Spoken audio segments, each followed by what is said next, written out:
Hello everyone. Welcome to another part of What If Deku ran an orphanage. If you enjoy the story, please like, subscribe, and share the video. It really helps me out. I did not write the story. The original writer is Kyodon. Please go support them. Now let us dive in. Seeing as Izuku's office was out of commission, Izuku now had to hold his meetings at a DOC building. Izuku sat in one of their offices. It was rather basic, nothing more than a bland beige room with a table and 2 chairs.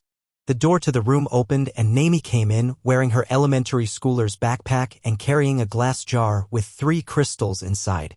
These crystals were about the length of someone's hand and half as wide, and they were all glowing with this rainbow-colored energy. "Yo, what up?" Nami greeted, quickly taking a seat and placing her backpack on the floor and placing the jar on the table. "How's camp life been treating you?" "Well, things have been going well so far." Izuku sighed. "Although with how busy I've been, I've barely set foot on the campsite." "Yeah, whenever something big happens, a bunch of work follows." Nami groaned, leaning back in her chair. "Speaking of work, let's just get this over with. Here's the papers on your new bundle of joy." Nami pulled out a bunch of papers and handed them to Izuku, who immediately started reading them. They also came with a picture of this child. Jin was his name, and he had a peculiar appearance. That being, he looked like a child mannequin that was covered in silver chrome. They had no notable features, nor hair, even their eyes were just blank silver. Basically, this kid's quirk allows him to shoot off some kind of energy beams from their body, Nami explained lazily. The beams are made of some sort of radiation, but normally given that it's under his control, they wouldn't be listed as an OPC, but a birth defect they have means that they constantly leak this radiation out. "I thought quirks involving leaking radiation were all labeled as level 2 OPCs? Izuku asked, still looking through the papers. "Yeah, but this radiation is not your typical kind of radiation. In fact, it's not like any radiation we've seen before," Nami said. "We're not 100% sure what it is, and we don't really care all too much. One of our interns apparently got super interested and wrote some papers on it, but no one really cares. You can read her notes if you want. They're the last paper." Izuku took note and separated the last paper from the rest of them, wanting to give that one more attention later. "But like I said, they constantly leak out some radiation. Fortunately, this radiation isn't as deadly as most other kinds. For one, you have to be around him for a while for it to start showing effects, and when it does show effects, well, they can be pretty weird. It seems to do random things to people. Sometimes they can be good things, sometimes not so much," Nami explained. "But thankfully, we've developed these." Nami tapped the jar holding the crystals. "These babies are called fractals. They store up this radiation. I think it's called chaos energy or something, attracting it like a magnet, keeping it from affecting other people. Well, so long as the crystal isn't full. All of these are full crystals. Empty crystals look like this, but not rainbowy. This makes him pretty much harmless to be around. However, these fractals are full of energy and they can do some interesting things." She then opened the jar. "Come on, touch one." Izuku set down the papers and looked at the jar cautiously. "What does it do?" "Well, telling you wouldn't be any fun now, would it?" Nami asked rhetorically. "Come on, you can trust me. If anything bad happened to you, I'd be utterly fucked. Just touch one." Izuku was hesitant but also curious. So he reached into the jar and grabbed one of the crystals. Instantly, 2 things happened. First, Izuku felt a flow of energy fill his body like coffee times 50. And then lasers blasted out of his eyes. Pew! Whoa! Izuku instantly dropped the fractal, causing the flow of energy to stop. The laser had burned through the wall and burnt the wall after it. "See, pretty neat, huh?" Nami said with a smirk. "Did that just give me a quirk?" Izuku asked, freaking out just a little bit. "In a sense. I told you these fractals do all sorts of weird things when a person comes into contact with them. Some of which can be pretty useful if you're being attacked," Nami told him. "But be careful if you're gonna use them. Something about putting them in these crystals makes the energy a bit unstable. So having that constantly flowing through your body can put a lot of strain on it. I'd say the safe amount of time to use one is 10 minutes. Interesting. I wonder what reaction these would have to the Grim." Izuku thought before looking down at the last page. Maybe this will tell me more. As Izuku quickly started reading over the page, Nami got up and started getting ready to leave. "Well, that should be all. Anyway, I'ma head out. See ya, dash." "Hold on a minute," Izuku called out. Nami groaned and sat back down. "What?" Izuku continued to read through the paper for a minute before responding. "You said that an intern wrote this? One who had an interest in the energy?" "Yeah, apparently she kept causing a big ruckus. She kept trying to get people to research this a bit more, but everyone just kept telling her to stick to her job." Nami shrugged. Izuku shook his head. Of course, they would. Although, I have to say I'm glad. I would like to speak to this in turn. As quickly as possible. Miru Jiken was very nervous as she approached the DOC office building with two men in suits on both sides of her. She was a short girl. Despite being 17 years old, one could mistake her for a middle school student. Her most notable features being of course her orange hair, fox ears, and two tails. And seeing as she was pretty much dragged here from her house after a long all-nighter, she was still wearing her lab coat and some orange pajamas, which was very, very humiliating. What do they want? Did I overstep too much back at the lab? Did they find out about the fractals I stole? Miru thought nervously as she entered the building, sweating heavily all the while. She was guided through the plain and rather desolate building, down a few halls and up to one of the doors. So I just go inside here? Miru asked one of the suited men who nodded in response. Okay. Hesitantly, she turned the doorknob and opened it up, and was shocked to see Izuka Midoriya sitting at a desk waiting for her. Hello? Izuka greeted her with a smile. Please, you're right? Yes. Miru nodded, a bit confused and a little less scared. She entered the room and closed the door behind her. Then please come in, sit down, Izuku instructed her politely. And don't worry, you're not here for anything bad. I assure you. Oh. Okay. Miru walked up to the desk and sat down, getting a bit less nervous. You're Izuka Midoriya, right? That's right, Izuku confirmed. It's still weird to have people recognize me. Well, I'm a big fan of your work. Really taking on that big of a responsibility, and you're even younger than me. Miru said with a bright smile on her face, before frowning again. Oh, and I'm so sorry about what happened to you with that whole villain attack thing. I'd like to say that I can't believe people would do that just because you're quirkless, but... Miru looked back at her tails. I really can. Izuku frowned. You've been discriminated against because of your quirk? Not because of my quirk, it's because I have a birth defect, Miru admitted with a sigh, bringing her tails up to her legs and petting them. It's really not a big deal. I was supposed to be born with one tail, but I got two instead. If I was supposed to have two tails, no one would have batted an eye, but once people found out it was a birth defect, suddenly it's important. I don't get people sometimes. Neither do I. Izuku agreed. But now let's move on to why I asked to see you. As you know, I take in OPCs from DC, and Jin is slated to be the newest child to be put under my care. Oh. Immediately Miru's mood dipped, although she tried not to show it with a fake smile, but given that her ears drooped. I see. I understand it that you were quite interested in the energy his quirk gives off, Izuka said, pulling out the paper he read earlier. It says here that you believe this energy, chaos energy I believe you called it, could lead to a better understanding of quirks and even where they came from. And also that it could bring us into a new age of technology. Now those are some pretty heavy statements. But it's true. Miru quickly defended her claim, rocketing forward and getting a bit closer to Izuku than he'd like. Think about it. You've seen those fractals, right? Energy that assigns and random effects to a person of crystal. Those crystals give effects that are just like quirks. And I can prove it. I've done studies on my own body and even my girlfriend, and I found an energy signature similar to chaos energy in my quirk. It's not the exact same, but I theorize that's because the energy the child puts out is pure. If I just had the resources and time, I could search deeper, maybe I could even figure out where quirks came from. That would be amazing, Izuku admitted, nodding along with what she was saying. But what about that bringing us into a new age of technology? Well, think about it, look at All Might. He has the power to punch and produce enough energy to destroy a mountain. Miru continued enthusiastically. And where exactly does he get that energy? He eats and drinks as much as anyone else. It's all coming from his quirks. And it lasts his entire life. Safe, self-sustaining energy with that much power output. Imagine what we could do with that. Oh, I've thought about it quite a lot, Izuku assured her. Which is why you're here? If you can prove your claims about energy and its uses, then I can give you an opportunity to study and experiment with this energy. Miru's eyes widened with excitement. Seriously? Thank you. Thank you so much. I knew that someone had to see the potential here. Oh, I can't wait to dash. Hold on a minute, Izuka said, stopping her before she could get too carried away. You still have to prove that this energy is useful as you say it is. Oh well, you see, hee. I may have already done some experiments on it at home. Miru looked away, blushing with shame and twiddling her thumbs nervously. With some crystals I borrowed. You stole some crystals from work and used them to try and prove how useful they could be after no one listened to you. Izuka summarized. Why, you pretty much hit the nail on the head. Miru laughed nervously. But it worked. I did find a way to power something with chaos energy. I made a power source that seemingly never runs out and is completely safe to use without any negative repercussions on the environment or people. I can show you. Just please give me a chance. And forgive me for the whole stealing from work thing. I promised that was just a one-time thing. I would never normally consider it. But this just had so much potential and no one was listening to me, so I dash. It's fine. Izuku cut her off.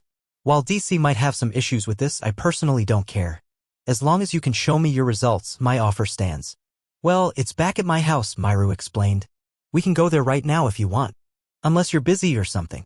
No, I made plenty of time in my schedule for this, Izuku explained. Let's go. After a short drive in the limousine, they arrived at Miru's house. It was a modern, two-story house that had a rather fancy look to it.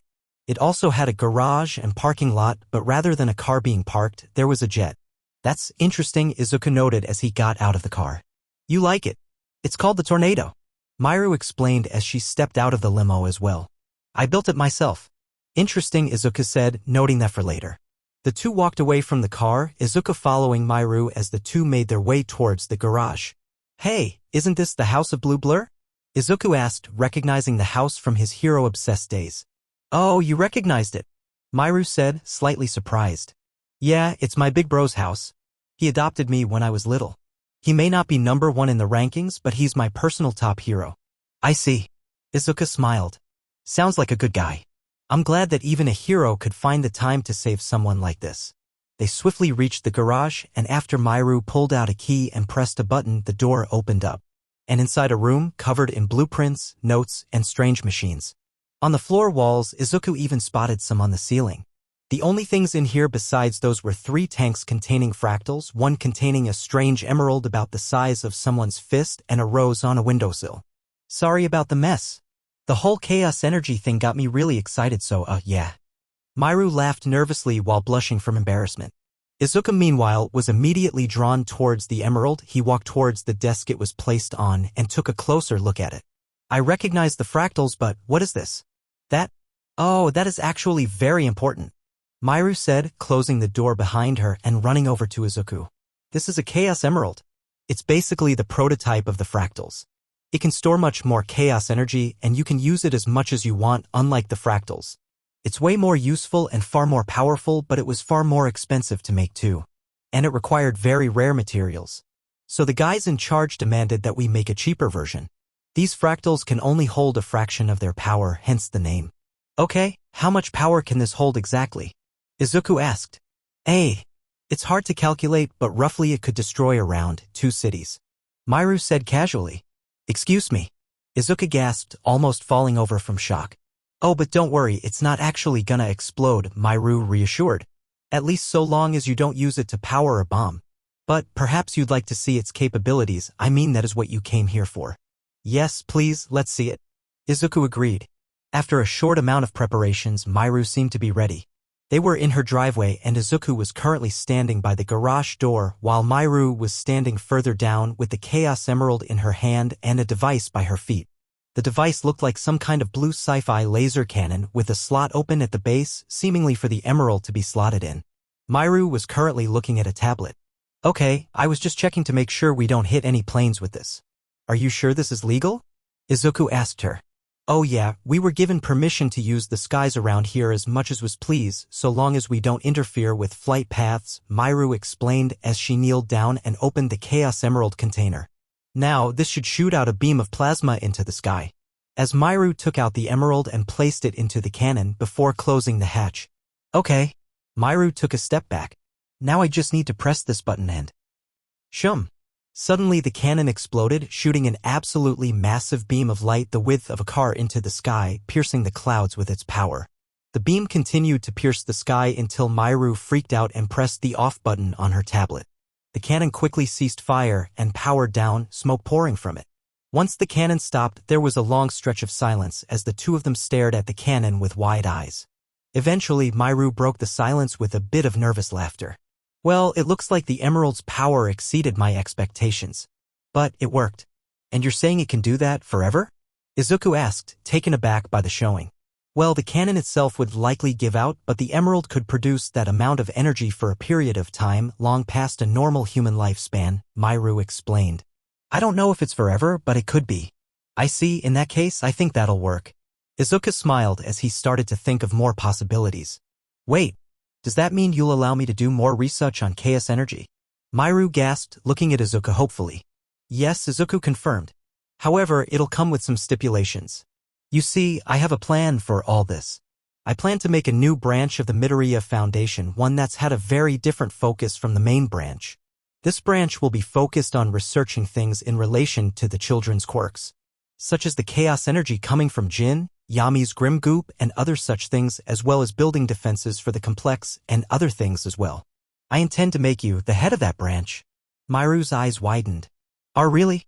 You'd be free to research the chaos energy as you please, so long as you use it to help secure the complex and fulfill some request I may have for you.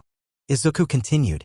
Of course, you'll be very well paid, you'll have the freedom to run your department as you see fit under my supervision, and you'll be provided with funds for your research, development, and experiments. That's more than I could have ever hoped for. Myru shouted, almost crying from joy as she quickly started bowing to Izuku. Thank you, sir. I'll definitely make sure to produce results. You won't regret this. I'm sure I won't, Izuka said before he started walking up to the limo. I'll send you the contract. If you have any issues with it, please call me. I'll be seeing you soon. Izuka stepped into the back of the car as Myru kept spitting out thanks. Head to the campsite. I want to see how everyone's doing before I go to the news station. Yes, sir, said the DOC driver as he started up the car. Izuka sighed as he took this time to close his eyes for a while.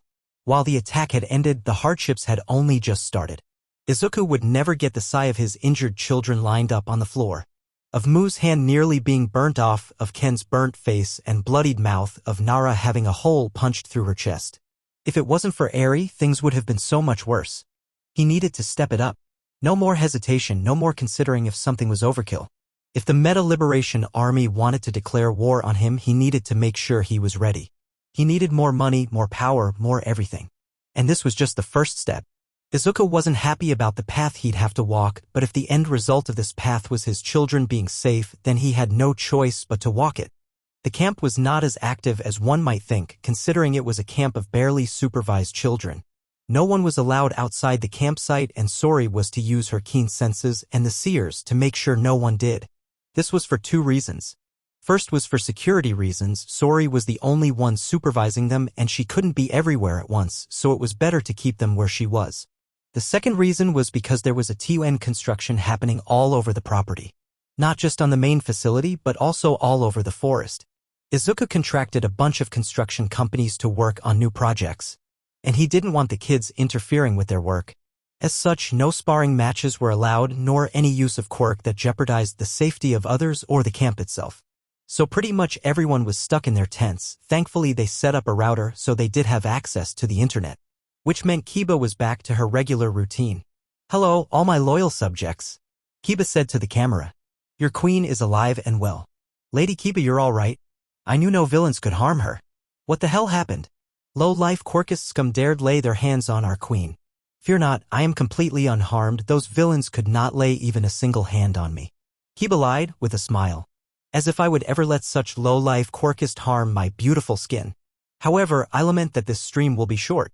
Due to the damage done to my property, I can't truly provide much in the ways interesting content for the month and will be taking this opportunity to relax as a queen should. I simply wish to inform all my subjects that their queen is safe and why I will not be making any more entertainment for a short while. Oh, understandable given the situation. Make sure to rest up, Lady K. Your servants will patiently await your return. We love you, Lady Kiba. With that said, thank you all for checking in and farewell for now, Kiba said before ending the stream. As Kiba was shutting down her equipment, Fu watched from behind. You're not going to tell them about your new form? Fu asked her. Immediately, all traces of joy drained from Kiba's face as her expression morphed into a scowl. Why would I ever tell them about that grotesque form? Especially when I have no intention of ever turning into it again. Fu about expected that reaction.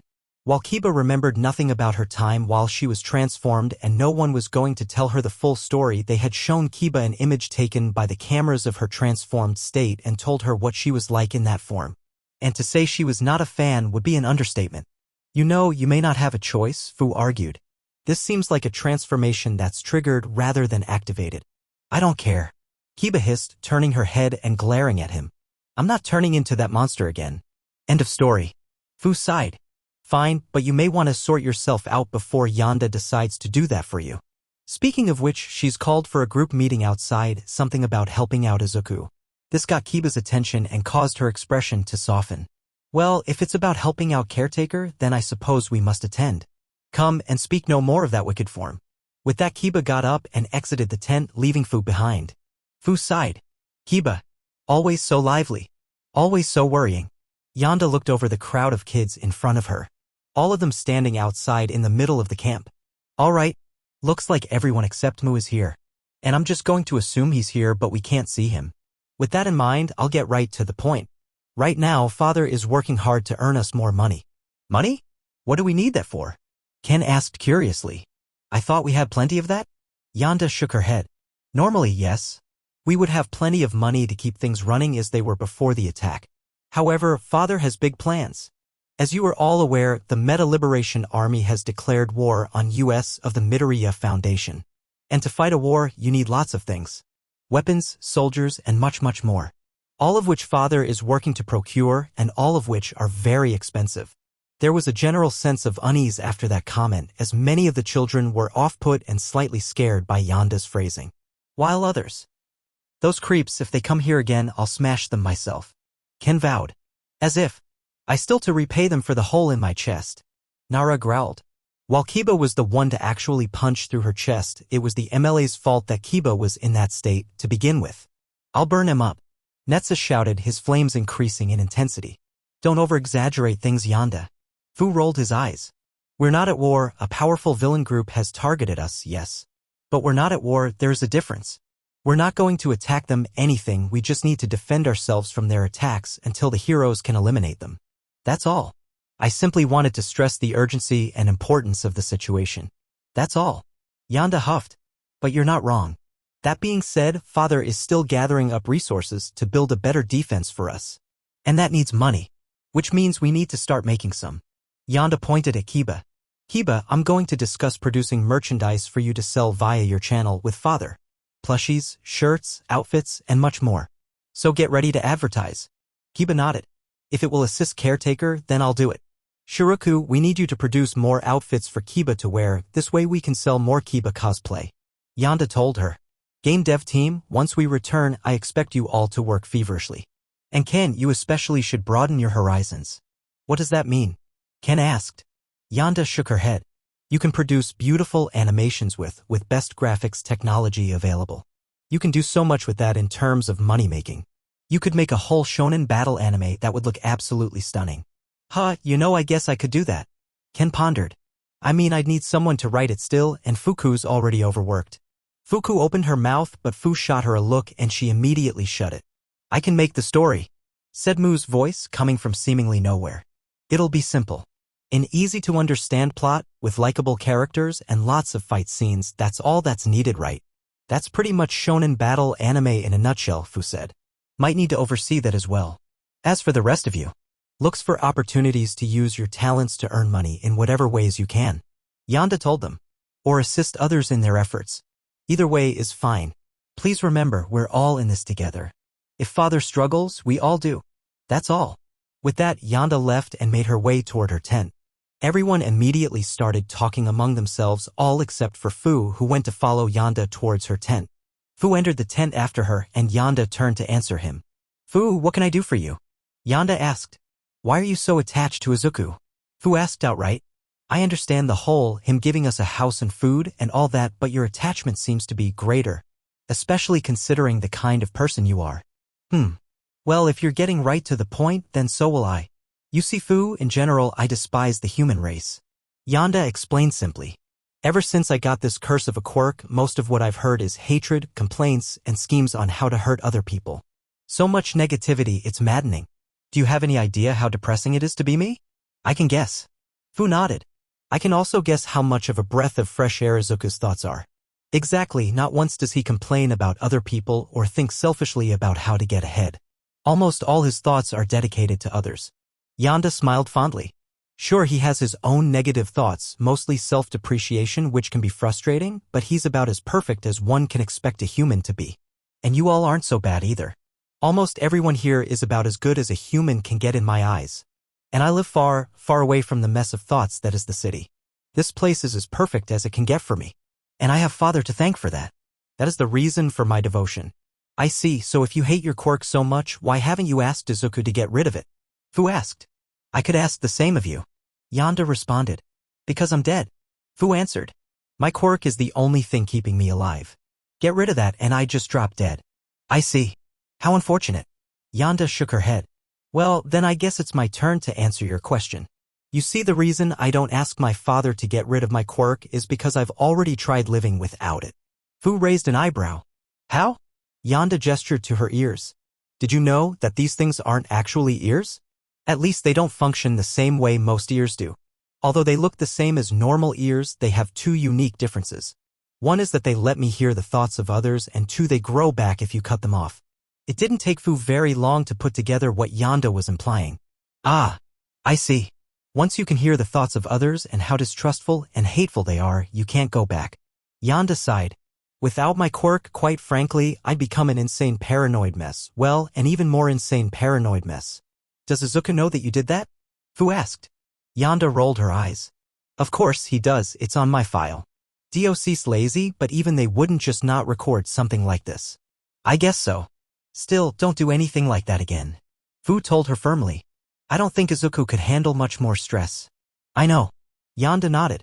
Have a nice day, Fu, and tell Kiba she doesn't have to worry about me. I'll let the therapist deal with her. Unless, of course, the situation is dire. Yeah, I trust that all right. Fu said sarcastically. Meanwhile, just after Yonda's meeting, Ken and Nara went over to Kiba. Hey, are okay, Kiba? Nara asked the vampiric girl. I feel completely fine. Why? Kiba asked in return. We just wanted to make sure you were okay after the whole transformation thing, Ken said awkwardly. I would rather we not speak of that form, Kiba said, before a look of guilt formed on her face. In reality, I should be asking you that. I heard you all had to hold me off while I was in that state. Both Ken and Nara winced at the sheer disgust in Kiba's voice as she talked about herself, both knowing exactly what that felt like. A little. Ken lied, both him and Nara feeling a phantom pain in their chest as they recalled what happened. But it wasn't too bad. Thank goodness, Kiba said. If I had seriously ended up hurting you, I don't think I could truly forgive myself. Ken and Nara flinched as once again they felt pains in their chest.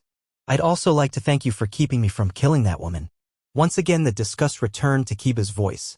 Vile as she was, taking a life like that is something a monster would do. Thank you so much for not allowing such an act. You don't have to thank us, we were just doing what was right, Nara said, giving her a gentle smile. We're trying to become heroes after all, Ken said, forcing a confident smirk. Well, you two have already become heroes in my eyes. Kiba smiled at them with a very thankful but also tired look in her eyes. Now excuse me, I grow tired. I would like to take a nap. Neither Ken nor Nara noted how odd it was for her to be tired right when the sun was going down and just let her make her way back to her tent before looking at each other with very serious expressions. Do you think lying to her is really the best option? Nara asked with a look of concern. Of course it is. Ken shouted at her, causing Nara to flinch at the sudden aggression. Izuku told us we can't tell her about this. You want to go behind his back after everything he did for us? Ken, calm down.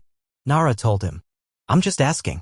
Ken took a moment before letting out a deep breath and looking away from his sister. Sorry, it's just, I know what it's like to become a monster. To just lose control of who you are to something else and be completely helpless as you do awful things.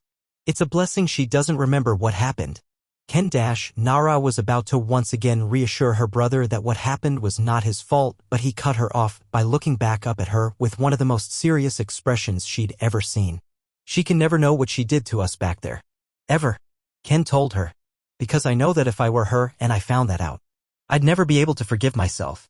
Thank you again, Mr. and Mrs. Nagai. Truly we appreciate you allowing us to stay here for the time being, Sai said, as she, Mr. Nagai, and his wife, as all three of them sat and had some tea together at the dinner table late at night. I'm sure many others would have been more hesitant given what's happened and still happening. It's no issue at all, we're more than happy to help the Midoriya family after such an awful tragedy. Mrs. Nagai said. Especially after he went through the trouble of getting me that raise, feeding 2 extra mouths is no problem. Mr. Nagai said before raising his eyebrow. Actually, now that I think about it. How did he do that? Sai shrugged. I have absolutely no idea. That boy is frighteningly capable. It was then that Amai and Yami came into the kitchen. Amai was in gaming mode and was practically bursting with energy. Yami, not so much. The poor boy looked tired, to say the least. Don't worry about us, we're just here to pick up some more gamer fuel. Amai said as she ran over to pull from her massive stash of MT Dew and Doritos. You look like you're having fun, dear, just make sure not to stay up too late. Mr. Nagai chuckled as he watched his daughter grab her junk food excitedly while Yami watched and tried to keep his eyes open. Sorry, but nope. Me and Yami are gonna keep gaming all night long. Amai yelled as she ran out of the kitchen. Yami sighed as he followed her. I'm going to die. As the two left the kitchen, Mr. Nagai laughed. I'm so glad those two met. I've never seen my little girl look so happy before. Yes, companionship truly is a wondrous thing. Sai chuckled. In Amai's room, the two kids sat in front of the screen, playing a co-op game together. All right, Yami, just focus your magic on the boss. Amai said, before looking at Yami's character, who was currently walking into a wall. What do you dash? Amai was interrupted when she felt Yami fall onto her shoulder. Ugh, hi. Yami was currently struggling to stay awake, barely keeping his eyes open. Amai saw that her partner was struggling and was snapped out of gamer mode for a minute. Hey, you can go to sleep if you want. Not everyone is suited for hardcore gaming. Yami shook his head. Wanna keep going. Wanna keep making you happy. Pop. It was then that Amai's face went red and pink candies started popping out of her body. As Yami lost his battle against his need for sleep, Amai just looked at her friend's sleeping form. Oh, I'm just gonna keep falling, won't I? In the home of Blue Blur, stationed in the living room, were three figures. Sitting on the couch was the hero Blue Blur himself. The man was rather short and young-looking. One could almost mistake him for a teenager despite him being 35. As you might expect, his hair was bright blue, arranged in long spiny locks going down to his back, and it complemented his bright green eyes. He was currently wearing his hero outfit, which was just a blue hoodie and shorts, along with a pair of specially made, red and white shoes. Sitting next to him was a woman named Achibara, Mairu's girlfriend and a biologist researching the capabilities of plants, and her appearance complemented that. She was a rather petite woman, almost as short as Blue, and had smooth green hair with 2 roses growing out of the sides of her head. She was wearing a green and white dress and a pair of green slippers. Both of them were looking up at Mairu, who was looking at them with a huge grin on her face and her twin tails wagging back and forth. Okay, Mairu, gonna tell us what's got you so excited? Blue asked, impatiently leaning on the couch and tapping his foot. You look like you're about to take off. Yes, please tell us what happened. I'm curious who I have to thank for you being this adorably happy. Uchi giggled at the sight of her overjoyed girlfriend. Mairu blushed. Well, to you answer your question, dear, that would be none other than my new boss, Izuku Midoriya. Both Blue and Uchi's eyes widened. Wait, Blue said, putting his hands in front of him to signal Mairu to stop. Wasn't the guy who got attacked by villains like 2 days ago? Yep, okay, it's kind of a long story, but let's start from the beginning. Mai slowed herself down so she didn't confuse them. So remember how I was talking about chaos energy and all the possible uses for it, and how I wish someone else would finally wake up to its potential besides me? Kinda. Blue shrugged as he cleaned his ear. I do. You were absolutely furious when they told you to move on to other projects. Uchi recalled her girlfriend ranting to her long into the night about the incompetence and laziness of her bosses and coworkers. I was also quite intrigued by it. I wish I could have studied its effects on flora. Well, someone finally did see that I was right, and that person was Izuku Midoriya, Mairu said proudly. Midoriya was finally about to get the kid who gives off the chaos energy into his care, and as he was reading the papers, he found some of my notes, and that piqued his interest. So he asked to speak with me personally, and I managed to convince him about its capabilities. And so he made me the head of the new Midoriya Foundation branch for scientific research and development. That's great. But what does an orphanage need a scientific research and development branch for? Blue asked, looking even more confused. Well, technically the Midoriya Foundation is an orphanage, rather a child care facility. Mairu corrected. Blue rolled his eyes. Okay, question still stands. What does a child care facility need a research and development branch for? Who cares? I'm going to be the head of a new branch. I'll get as much freedom as I want to study and test chaos energy, and I get a big budget to do so. Mairu shouted with enthusiasm, stars twinkling in her eyes. Yes, and we are very happy for you, but we would also like to know why a child care facility is interested in such a thing, Uchi told her in a calm voice. It is rather odd. I don't know, he just said he'd give me all the freedom and funding I wanted so long as made some stuff for him at his request every now and then. Myru shrugged. I think he just wants me to help him increase security around his facility. Okay, that sounds reasonable, Blue said. I've already been working on a few tasks with him, just some basic stuff, fortifications, turrets, watchtowers, weaponizing his private army, stuff like that, Myru said causally. What was that last part? Uchi stopped her. Oh yeah, so remember how Midoriya has those demon monster things? Well, he wants to see if I can increase their effectiveness, Myru explained. Experiment with them, weaponize them further, anything to make them more powerful and effective. I'm actually really looking forward to seeing their reaction to chaos energy. Something about this doesn't seem right, Uchi said, looking at Myru with concern. I mean, I guess I understand his motive, but it seems like he's overreacting a bit. Then again, he was attacked by an army of villains. Yeah, but what are the chances that's gonna happen again? Blue asked. But if it does happen again, he might not get so lucky, and one of the kids could get hurt. Myru countered.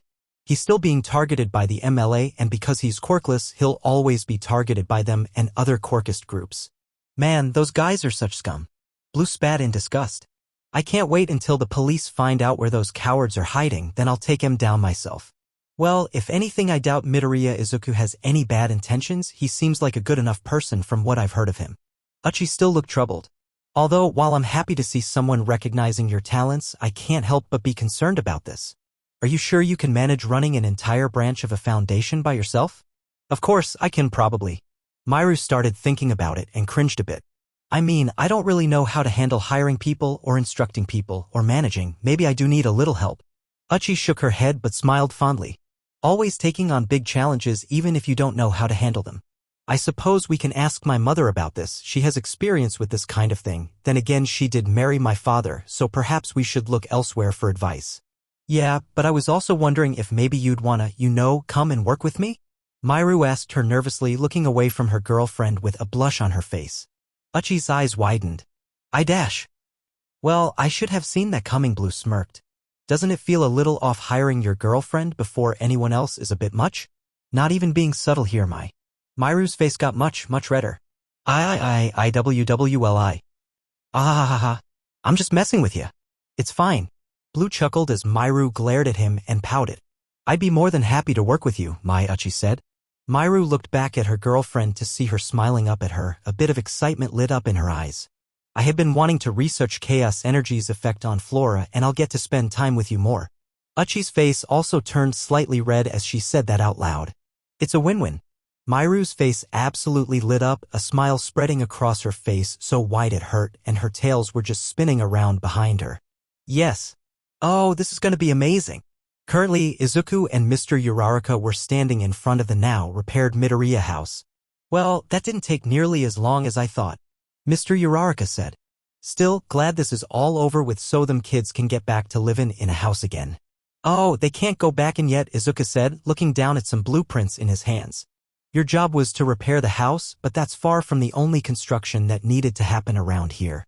The barracks have also been completed, but construction on the laboratory, testing grounds, the turrets, the security towers, and of course now that the house is done, I need to get to work on adding a proper safe room and dash. Whoa, their little boss, I get the picture. Mr. Uraraka said, stopping Izuku before he could go on a tangent. But how come I wasn't informed of any of this before? Sorry to say, but there wasn't really a need, Izuku told him, trying to put this in the best way possible. Unfortunately, your business simply doesn't have the tools required to handle things like that. You were really only here to help rebuild the house. Everything else is being handled by more advanced companies. Mr. Uraraka sighed and shook his head. Yeah, I should have figured.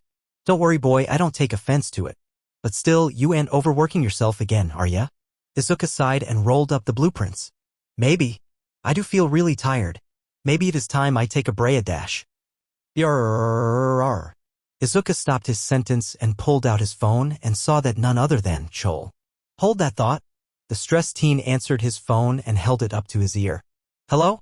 Mr. Midoriya, I'm glad to hear your voice. Izuku heard Chol breathe a sigh of relief. I just heard about the villain attack. Just now, it's been half a month? Izuku pointed out. Okay, I live in America. Do you know how rare it is for us to hear about news that happens outside the country? Chol pointed out. Fair enough, but don't worry, we're all fine over here and we're working on fixing and improving the house and property, Izuku explained. When should I expect you here? Hopefully, I'll have everything done by then. Soonish, I'm leaving in about a week, so I should be there in about that amount of time, Chol said. Well, the house construction should be done by then at least. Izuku calculated. I apologize, but the time I give you to adjust before you start work might be short. I have a really full plate.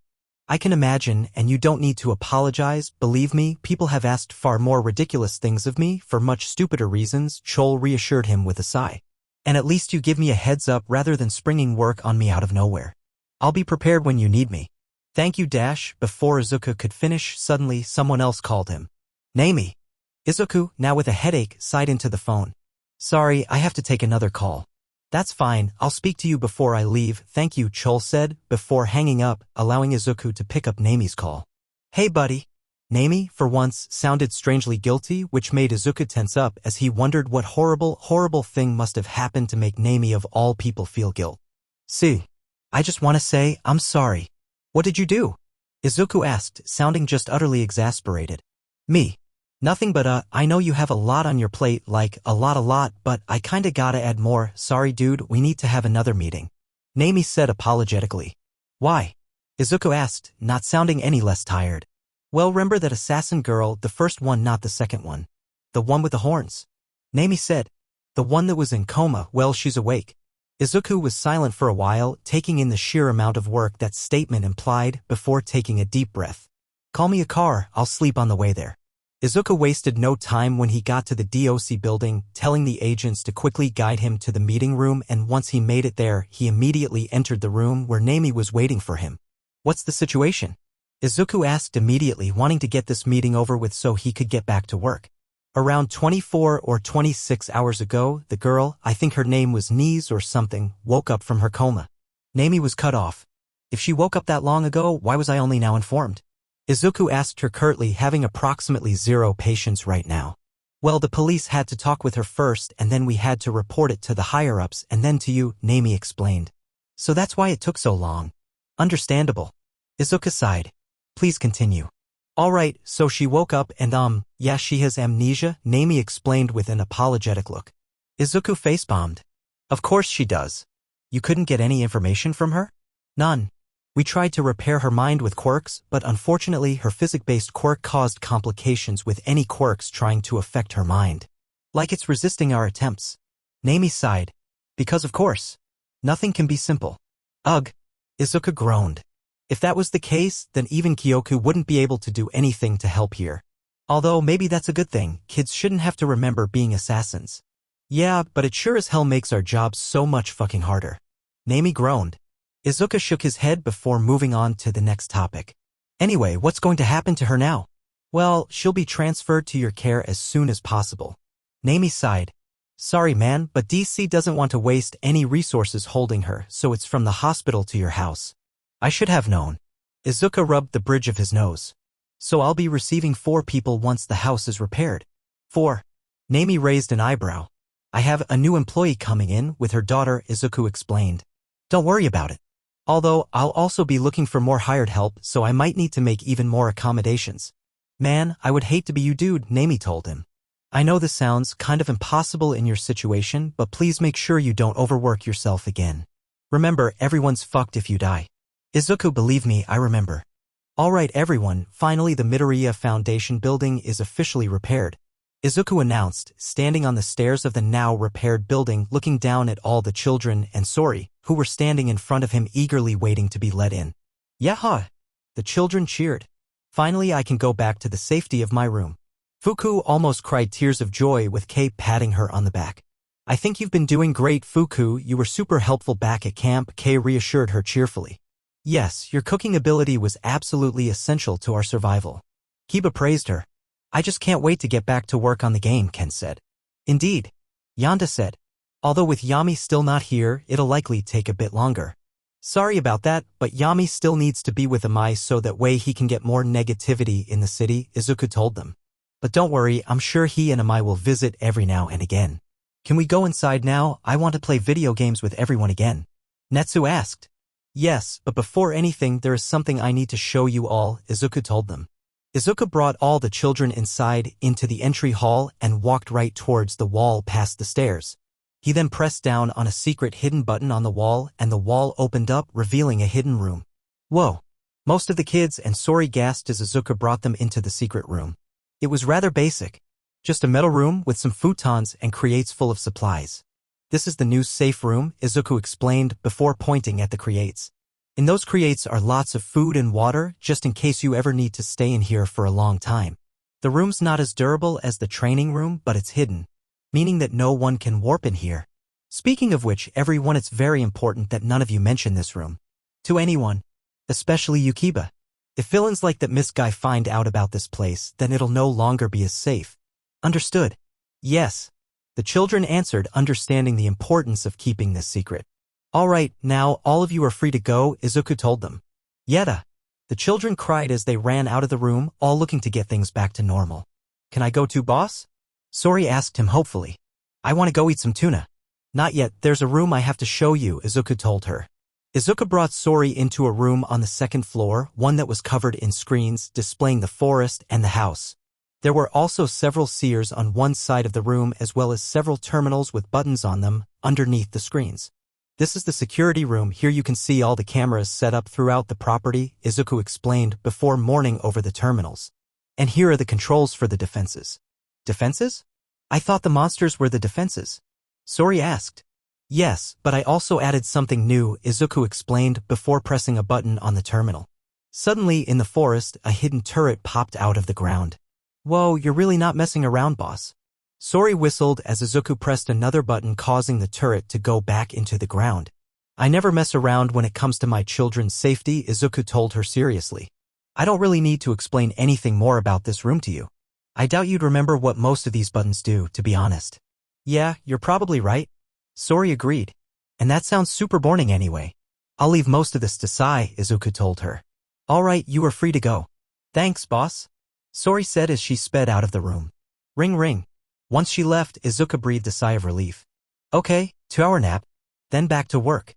Finally. Fuku's back. Where she belongs. Fuku said as she entered her room, a look of pure relief on her face.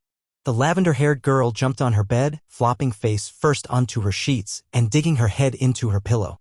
Oh bed, how Fuku missed you. She then jumped up, ran over to her window and picked up her Venus flytrap.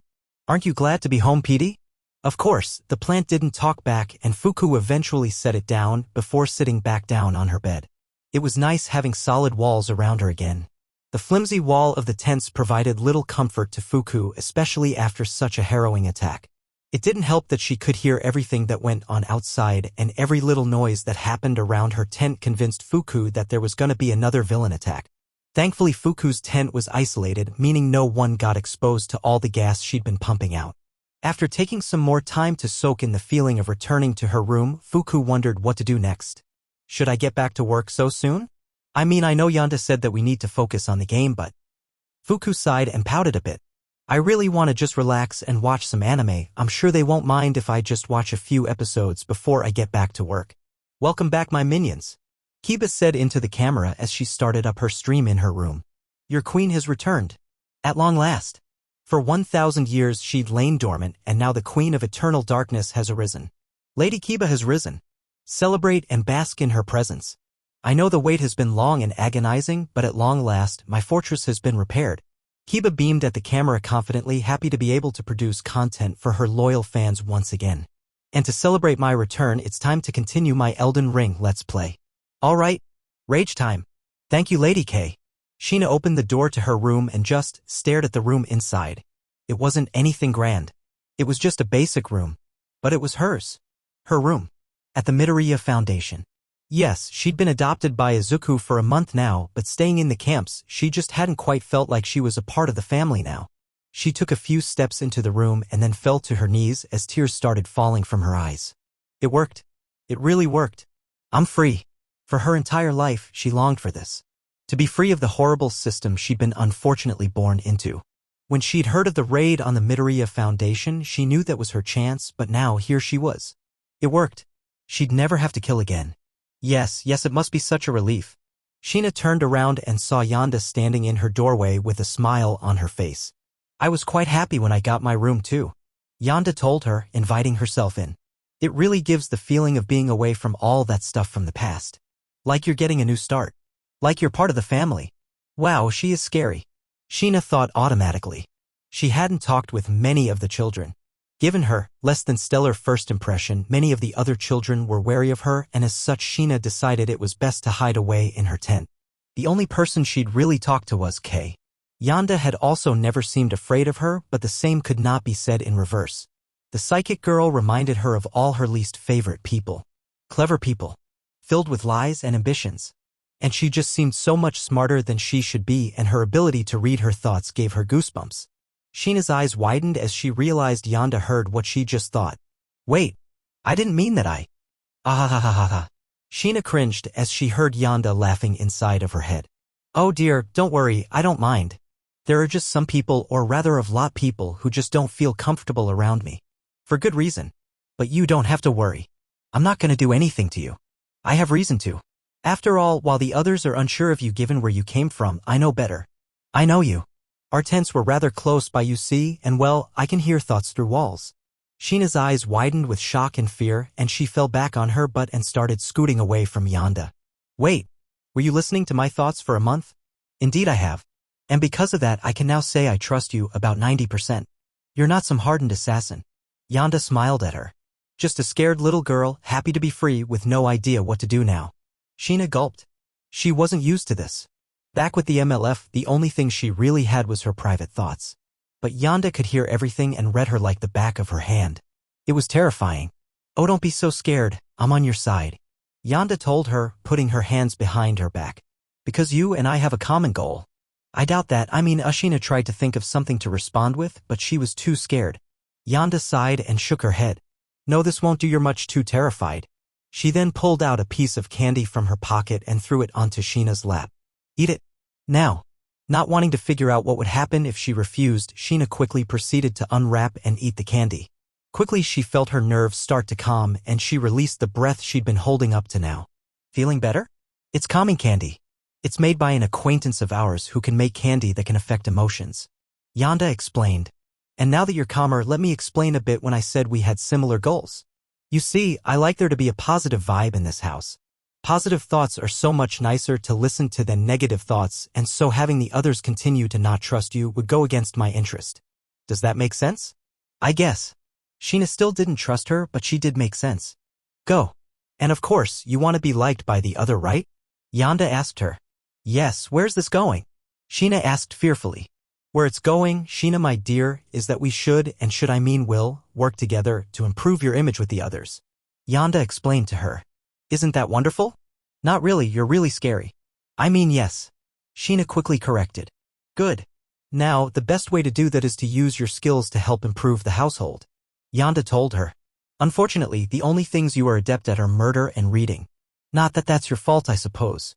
You were given little opportunity for much else. Thanks for reminding me. Sheena thought bitterly before again realizing Yonda could hear her.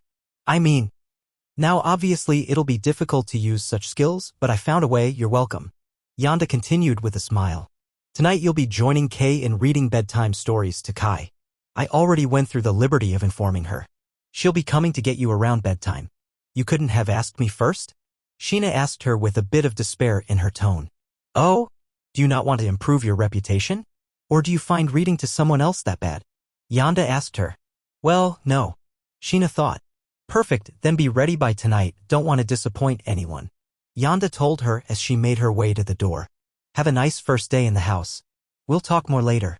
For now, enjoy your time. I'd suggest finding some new hobbies. Remember, you are free to choose. And with that, Yonda closed the door, leaving Sheena alone in her room. Do I? Sheena thought to herself with a sigh.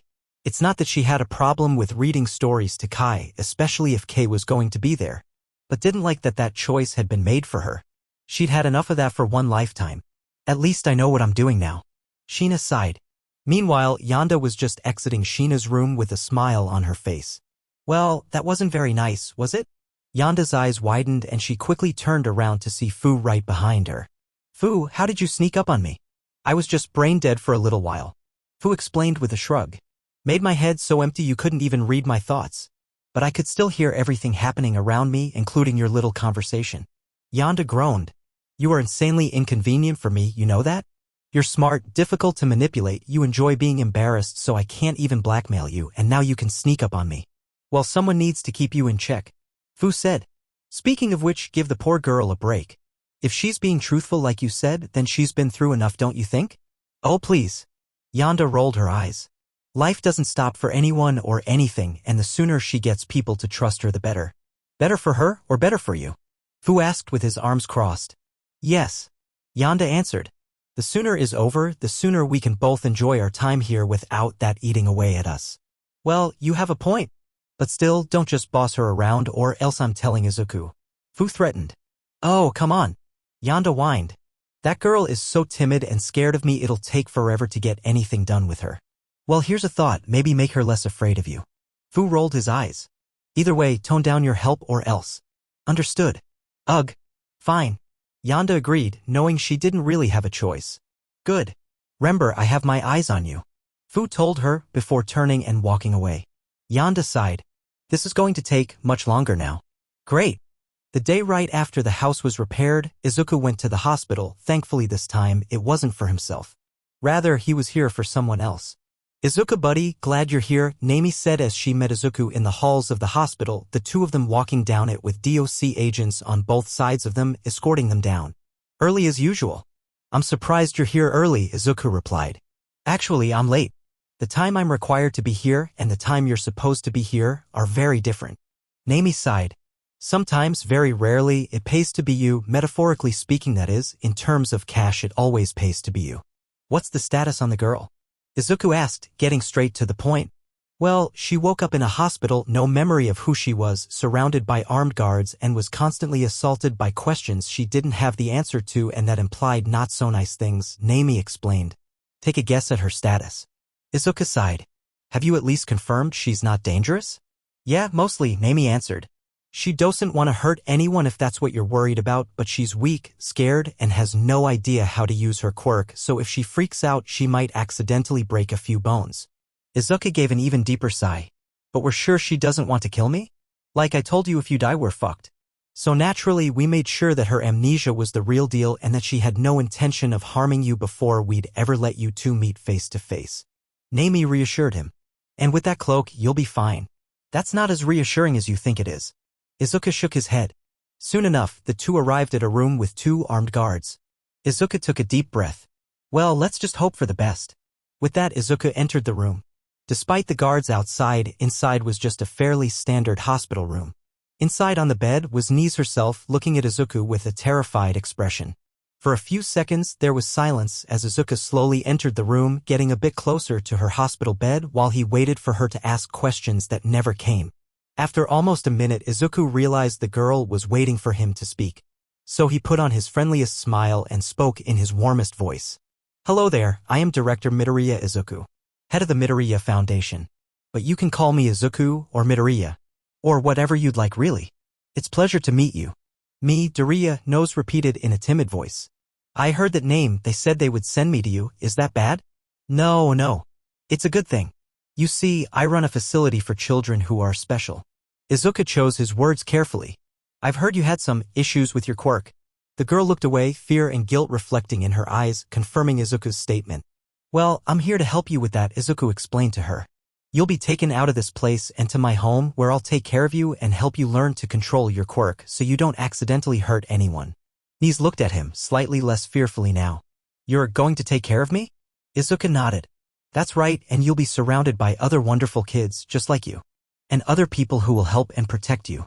Nise didn't respond, instead she looked down and adopted a thoughtful expression as well as looking quite confused. Izuku took on a sympathetic look. I understand this must be overwhelming. If you have any questions, I'll be happy to answer them. The girl immediately looked back up at him, hope welling in her desperate eyes. Really? Really? Izuku nodded. Nise looked relieved and took a few seconds to get her thoughts together. Who am I? What happened to me? Where are my dash? Stop asking questions. Smack. Ah! Nise cried as suddenly one of her vectors smacked her in the face. Nise? Izuku rushed forward and looked at her left cheek, which was now red. What happened? Did you lose control of your quirk again? Did you hear that? Nise asked him, looking around wondering where that voice came from. Hear what? Izuku asked, looking confused. He looked around as well, but no one was there but them. A minute of silence passed before Niz concluded that no one was around them. She looked back up at Izuku. Who am I? What happened to me? Where are my parents? Ah, yes, of course you'd ask that. Izuku sighed as he stepped back and tried to think of a way to explain things without giving away too much. Was I a bad person? Niz asked in a very low voice, once again looking frightened and clutching her blanket. Those people keep asking if I want to kill someone. Why would they ask that? Did I hurt someone? Was a bad guy? No. Izuku quickly reassured her before realizing he had to explain. Well, you weren't a bad person at least. Unfortunately, we don't know much about your background, but what we do know is that your parents were not good people. They treated you badly and they forced you to try and hurt me. But before you could get close to me, you ran into one of my sons and got into a fight. He won and hit you a bit too hard in the head, which is how you ended up here without your memory. The girl stayed silent for a while, taking in and processing Izuku's words. I tried to hurt you? You were forced to, Izuku reassured her. From what Fu told me, you didn't really want to. That didn't seem to improve her mood much, and the girl is still looking down at her bedsheets with tears glimmering in the corner of her eyes. Maybe I should have lied a bit more. Izuku thought to himself as he tried to think of a way to reassure her. In the end, he ended up going up to her bed and putting a hand on her head. The girl flinched, but thankfully she didn't push him away, instead just looking up at him curiously. It's not your fault. And besides, that's all in the past now. Your parents can't make you do any more bad things. Izuku told her. You're free to do whatever it is you want to do. Whatever I want to do. Niz repeated before looking back down at her bed. What I want to do, what do I want to do? I don't know, and it's okay if you don't either, Izuku said with a smile. Because we're going to find out. And I'll do everything I can to help you. Really? Niz asked, looking up at Izuku hopefully. Izuku nodded. Really? Niz just kept looking up at him, hope brimming in her eyes, and eventually, tears. Suddenly Izuku felt something touch his back and push him forward, where he then stumbled into Niz's embrace. Thank you. Niz cried as she buried her head into Izuku's stomach. Thank you. SHSSSH. It's okay. Izuku told her as he started petting her head. Everything's going to be okay. Fu was currently once again in the library, enjoying a good book when suddenly his phone started ringing. The undead boy looked down at the phone and saw that it was none other than Izuku calling. Hey, Dad. Fu started as she picked up the call. What's up? Hey Fu, so I'm not gonna be back home tonight, Izuku explained, and Fu could practically hear him wince. Why? Fu asked immediately. You didn't get kidnapped by another child again, did you? No. No, kind of. Izuku answered, causing Fu to sigh. It's not that I got kidnapped, I just can't leave right now. Just tell me what's going on? Fu asked. Well, do you remember that Niz girl that you defeated a while back? Izuku asked him. Please don't tell us she's coming to live with us? Fu asked. How did you know? Izuku responded, shocked he figured it out so quickly. Why? Fu asked, not even bothering with Izuku's question. She tried to kill you. Sheena is one thing, but that girl really wanted you dead. How can DOC think this is a good idea? And wait a minute, are you with her right now? Yes, Izuku revealed. Fu wanted to slam his head into the table. I could have sworn you said you'd be taking better care of your health. I can explain. Izuku said quickly. She has amnesia, you see. So she doesn't want to kill me anymore. And what happens if her memory comes back? Fu asked. Are we even sure that she really has amnesia? We are sure that she has amnesia. DC checked out her head as best they could, so we know she's not faking it. Izuku assured him. And people don't typically get their memories back after losing them. That's mostly just TV stuff. Either way, it's not really like I have much of a choice. Even if I wanted to refuse, I couldn't. She's an OPC, and since she no longer wants to kill me, DC sees no reason not to give her to me immediately. If I tried to refuse, I'd be going against the agreement I signed, which would have very dire consequences. Fu sighed. Ugh, well? Why does this mean you can't leave? As you can imagine, waking up in a hospital surrounded by guards with no memory of anything and not being able to see her parents has taken a toll on her mentally, Izuku explained. Right now I'm the only person she really trusts, and well, she doesn't want to leave her side just yet. And she can't go with me until tomorrow, so. Alright, so what do you want me to do? Fu asked. Do you mean to tell everyone so they don't freak out when you show up tomorrow? Yeah, sorry to burden you with this, but I can't leave her right now, Izuku said apologetically. I understand. You have that cloak on, right? Fu asked. Of course, Izuku confirmed. Alright, keep your guard up and be careful, Fu told him before sighing. Hopefully the others take this well. What do you mean that assassin girl is coming to live here? Fu sighed as Kiba held him, grabbing both his arms so tight he was sure she'd broken some bones. The boy had gathered everyone in the cafeteria. Of course Mu was nowhere to be seen and Fuku was hiding under a table where she thought no one could see her and told them the news about Ni's. They reacted about as well as you can expect. I just told you she has amnesia, doesn't want to kill Dad anymore, and she's an OPC. Fu explained. So naturally she'd end up here. There's nothing natural about it at all. Fuku objected. She wanted to kill Izuku, so why is she coming to live here? What if she gets her memories back? Yeah, I may not be the brightest, but I'm pretty sure this is a bad idea, Sori spoke up. I don't want to hear that coming from you of all people, Fu said, glaring at Sori a bit.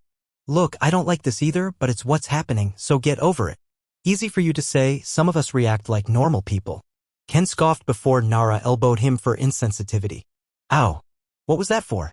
I also want everyone to remember that not only does she have amnesia, but her original reason for wanting to kill Dad was because her parents mistreated her and she was desperate for attention. Fu crossed his arms.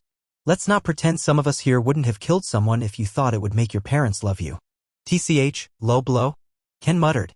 She was a victim, a dangerous victim, but still a victim, Fu told everyone. And now, for right now, she's not dangerous anymore. So don't treat her poorly. Easier said than done, Kiba replied, before letting Fu go and looking over to Sheena in the back of the room, staying silent. Sheena, do you know anything about this girl, Ni's? Sheena shook her head. No. Ni's probably isn't even her real name. When we're sent on missions we usually used fake names to hide our identities. Great, somehow we know even less about her now, Kiba grunted. I understand your frustration, dear sister, but do calm yourself. Yonda told her. Father no idiot and he knows what's at stake if he dies. If he didn't think this was safe, then he wouldn't have done it, especially not so soon after his collapse. As a mind reader, I can vouch that he thinks more about his safety than he used to. Kiba didn't look very reassured. Actually, Yonda, Dad gave you orders to keep an eye on her. To be specific, your room is right next to hers. Fu told her. Wonderful, I was intending on doing that anyway, this just makes things easier. Yonda said, sounding very pleased. Everyone else, if you can't trust her for now, just avoid her, but don't make it obvious you doing so, Fu told them. That's also just, feel free to do whatever it is you were doing. With that, Fu walked away, leaving them all to deal with the aftermath of the news.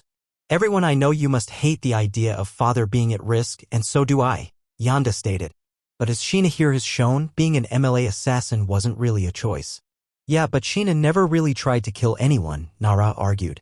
This girl, on the other hand, was dead set on killing Izuku. Even I'm not sure about this, Sheena admitted, fidgeting uncomfortably.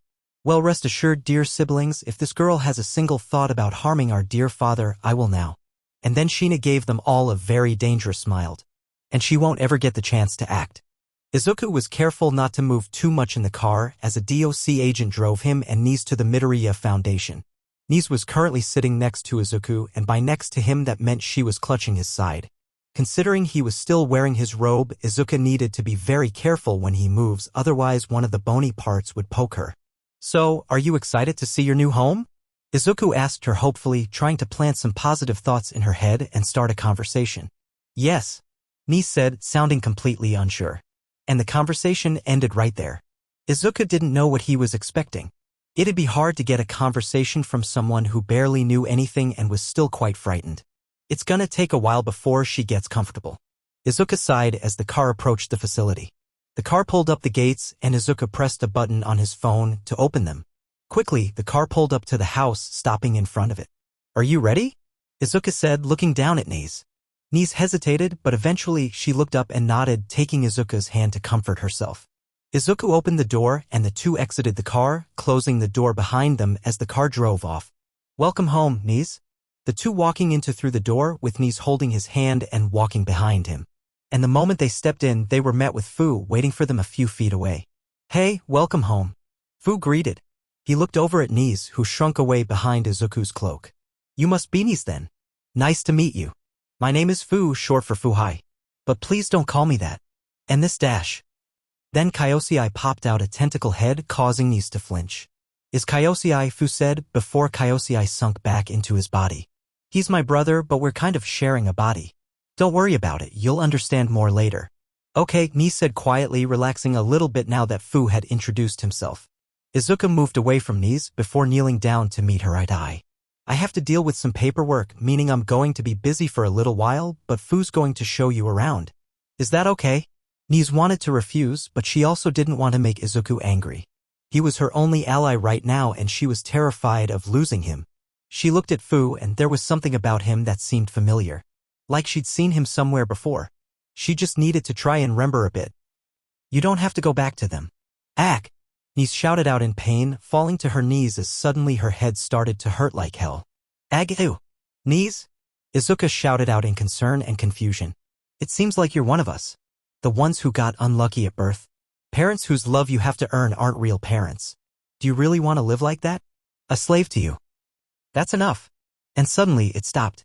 The pain disappeared as quickly as it came, and Nise was left on her knees, clutching her head and hyperventilating. Nise. Nise. You need to calm down. Just breathe, okay? In and out. Izuku instructed her. In and out. Fu had also ran in and massaged circles into her back to try and help her calm down. After a couple minutes, Nise managed to get her breathing back under control. Are you okay? Is anything hurting? Can you stand? Izuku asked her rapid-fire questions as he tried not to panic. I'm okay, Nise said, sounding extremely unsure. My head just hurts and I heard some weird voices. Most of them sounded like him. Izuku and Fu looked at each other before looking back at her. Did some of your memories come back? Izuku asked her, feeling a pit growing in his stomach. I don't think so, Nise answered. I don't remember anything but some words. Did I meet him before? Guess the cat's out of the bag. Fu thought. We met before when you first showed up here. Unfortunately, we got into a fight. But I don't hold it against you. You didn't really have much of a choice. So he was the one I fought. Nise felt a twinge of guilt. But at the same time she also felt strangely reassured. Maybe it was because she knew he could handle her if she lost control of her quirk, but there was something else as well. Something was telling her to trust him. Given how little she knew, she'd have to follow that instinct. I'm sorry. Nise apologized, looking at Fu while also trying to understand why she felt the way that she did. Like I said, no problem, Fu said, before extending his hand. Do you want to come with me? Or do you need to stay with Dad? Nise hesitated, but after a few moments, but ultimately she took his hand and let him help her up. I'll go with you. Good. First, let me show you your room, Fu said as he took her by the hand and guided her away. As Fu took her away, Nise looked back at Izuku. I'll see you a bit later, just remember, you're safe here. Izuku reminded her before she eventually was out of sight. After a few moments, Izuku heard someone speak in his head. Something is very wrong with that girl. Yonda revealed herself, hiding behind the staircase just out of sight. What do you mean, something is wrong? Izuku asked her quickly as he started preparing himself for the worst. Did she get her memories back? Does she want to kill anyone? I don't think so, but I'm not sure, Yonda said, sounding a bit unsettled. When she was on her knees, I couldn't hear her thoughts clearly. What? Izuku looked at her in shock. It was like something was fighting inside of her head. Yonda explained as best she could. I've never heard anything like it before. I did hear what I think was Fu's voice and another voice that sounded like hers, but it was angry. This is, damn it, why can't anything be simple? Izuku cursed before sighing. You're sure she didn't have any thoughts about hurting anyone? Yonda shook her head. I didn't hear anything like that while she was freaking out, nor anything like that after, but this is very, very strange. I'm definitely going to have to keep watch of her. Please do. Izuku rubbed his temple. I feel terrible for having to rely on you like this. Am I really going to need to give you an allowance for spying on people? I really don't want to encourage that. Oh, father, it's far too late for that, Yonda told him. And I don't need an allowance for this. Just remember all my hard work when I do something wrong. Izuku sighed again. Just please go after them. And this is your room, Fu told Nise as he opened the door to her room. Nise looked inside, letting go Fu's hand to get a good look at where she would be living from now on. I know it's a bit plain, but you're free to decorate it in any way you'd like, Fu told her. Decorate? How would I decorate it? Nise thought to herself. I don't know what I like. It was starting to get frustrating as it was scary, not knowing anything about herself. Because it left her confused and not knowing what to do. Well, do you want to stick around here for a while, or would you like to explore the rest of the building? Fu asked her. It's pretty big, so it might take a while. And I'd understand if you just want to relax in here for a while. Nise considered the offer. While part of her was a bit scared of wandering around and bumping into people she didn't know, but what would she even do in here? Think about how much she doesn't know. At least going around the house would give her something to do. I want to explore, Nise answered. Huh. Well, okay then, Fu said before turning around. Make sure to follow me, don't want you getting lost. So this is the library, Fu said as he guided Ni's into the book-filled room. You can read, right? Ni's nodded as she looked around the room, her eyes landing on one of the tables where Ken and Nara had been studying and were now trying to stay as quiet as possible. Oh, so those two are here, Fu said, noticing the pair. The girl is Nara and the stupid-looking one is her brother Ken. Hey! Ken shouted out in annoyance, turning to glare at Fu. Then Ni and Ken made eye contact, and after looking at each other for just a moment, Ken scowled and turned away again. Ni frowned, wondering if she did something wrong. Or maybe he's upset because I tried to hurt Mr. Izuku. Seeing Ni's expression fall, Fu stepped in. Don't worry about them. Anyway, let's go. Fu turned Ni's around and the two exited the room. And as they left, a squishy sound coming from the ceiling followed. Fu showed her around the rest of the house, the game room, the pool, the sports room, etc. And Ni would have tried to consider the things she could do in those rooms if not for how uncomfortable she was.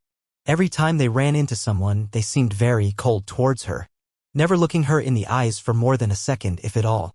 And then of course there was the constant feeling of being watched. After the tour was done, Fu brought her back to her room. Well, that's pretty much everywhere in the house, well, everywhere important, Fu told her. It should be about time for lunch. Just stay here and I'll go get it for you. And with that Fu left, closing the door and leaving Ni to her thoughts. Well, this place is better than the hospital, Ni surmised. The hospital had felt completely cold and hostile. Everyone either seemed to not care about her or seem actively hostile. No one told her anything, and it would have been boring if it wasn't so terrifying. But here it was, well, it was still kind of cold and hostile. It seemed like she'd left an impression on this place that wasn't exactly good. But at least Izuku and Fu were nice enough and more than happy to explain things to her if she asked. Maybe things were really looking up for her. Then the door opened and a black-cloaked figure with a scythe for a hand came in. Ni flinched and stepped back, looking at the imposing figure carrying a weapon with fear. Who are you? That's what I should be asking you, Gami responded, his voice as cold and emotionless as ever. Along with, do you really have amnesia? Are you a MLA spy? Are you trying to kill Izuku? What? No. Ni was overwhelmed and scared. She kept backing up until she hit a wall right under the window. With Ni's back against a wall, Gami began moving forward, raising their scythe. I worked too hard to escape. I won't let them take me back. If you really have amnesia, then prove it. Then Gami charged forward and everything went black. Shit. Gami/Sheena didn't like to curse, but shit was the only word they could think of to describe this horrible situation. The situation being that when they had charged at Ni's, two things happened. One, Ni's expression suddenly changed. The scared and confused look in her eyes was suddenly replaced with cold fury. And the second thing that happened was that Gami was grabbed by one of Ni's vectors and chucked out the window. Of course, the first problem, the least concerning one, was that Gami was now falling out of a building. The solution to this was simple. Gami quickly cut their own arm and killed their flightlessness. Immediately, black wings burst out of their back, and with a flap, Gami was now flying. Gami flew up to the window and faced his second biggest problem. That being that Ni certainly didn't seem to have amnesia. The two stared each other down, seeing who would make the first move. In the end, it was Gami as they charged forward, moving as fast as possible towards Ni in hopes of getting the single hit they needed, only to be batted away by Ni's vectors, sending them flying over towards the forest. Ni then ran over to the window and jumped out of it while using her vectors to launch herself into the air after Gami. Gami, meanwhile, tried to regain their sense of balance. However, by the time they stabilized themselves in the air, Ni had already reached them, grabbing them with one of her vectors in the air and slamming them down. Crash! Gami hit the ground in what he was sure would have been an agonizing experience if he could feel pain. That quirk is going to make things difficult for sure. Gami thought as they picked themselves off the ground while Ni slowly came to the ground, using her vectors to grab onto the trees and lower herself gently. I need to find a way to get past those vectors. When Ni reached the ground, she glared at Gami. I don't want to fight you. I don't want to fight you either, Gami admitted, while not at all looking like they wanted to stand down. But I can't let you ruin everything. Slice. Gami then cut the ground and seemingly nothing happened. But then they cut the ground again and something immediately happened. Suddenly everything started to move as if it was on ice. The dirt, rocks, and grass moved and shifted, and the trees started to move through the ground and fall over. And Ni immediately fell on her butt and started slipping backward while Gami took to the air once more. What the? Nise shouted as she tried to stop herself from slipping by digging her vectors into the dirt, but that didn't work and she kept slipping. Unfortunately for her, nothing would keep her from slipping as Gammy had killed all the friction in the area. But immediately she noticed an even more pressing issue, that being that without friction even the trees that were rooted in the ground couldn't keep still, and as such the trees were now falling down. And some of them would be falling on her if she didn't do anything. Immediately Nise shifted her focus. Slice! Nise started slicing up the trees that were going to fall on her with 3 of her vectors while using the last vector to push her around to avoid the already fallen trees. As Nise was sliding through the forest, Gammy flew after her, waiting for his opportunity to strike. And that opportunity would be coming soon. I just need to get out of the range of his quirk, Nise thought to herself. No matter how powerful a quirk is, it has to have limits. I just need to keep MOV. Slam. Before Nise could finish that thought, she found herself slamming into an invisible wall. A small explanation. When Gammy first sliced the ground, it didn't actually do nothing. What Gammy killed there was this space's connection to their dimension. In other words, Gammy had sealed everything within the small area they were in into its own separate pocket dimension. Meaning there was no escape. But it seemed like that wouldn't matter as Gammy took advantage of Nise's surprise and rushed to cut her back. Gammy came in and slashed at her back, only for him to accidentally hit the base of one of Nise's vectors, which he couldn't cut. Nise felt something hit her vectors and quickly realized what happened, and before Gammy could get in a second strike, she used her vectors and grabbed Gammy by his wings and held him up. Before Nise could take advantage of this, however, Gammy cut himself again, killing his wings, causing them to vanish and Gammy to fall to the ground. As soon as he hit the still shifting dirt, Gammy pushed himself back, away from Nise. However, Nise wasn't going to let him get away that easy, and pushed herself off the invisible wall towards Gammy, reaching him in little to no time at all. Gammy knew he would only have time to do one thing before Nise grabbed him, so he had to think fast. And so just as Nise's vectors were grabbing his shoulders, Gammy cut themselves and killed their own friction. When Nise tried to grab him, her vectors just slipped off them, unable to grab something with 0 friction. Grrrr. Nise growled angrily, frustrated with the no friction thing by this point. Gammy then used his scythe to push himself forward and slid towards Nise, but of course, this didn't work and resulted in Nise backhanding them with one of their vectors and sending them flying into the air.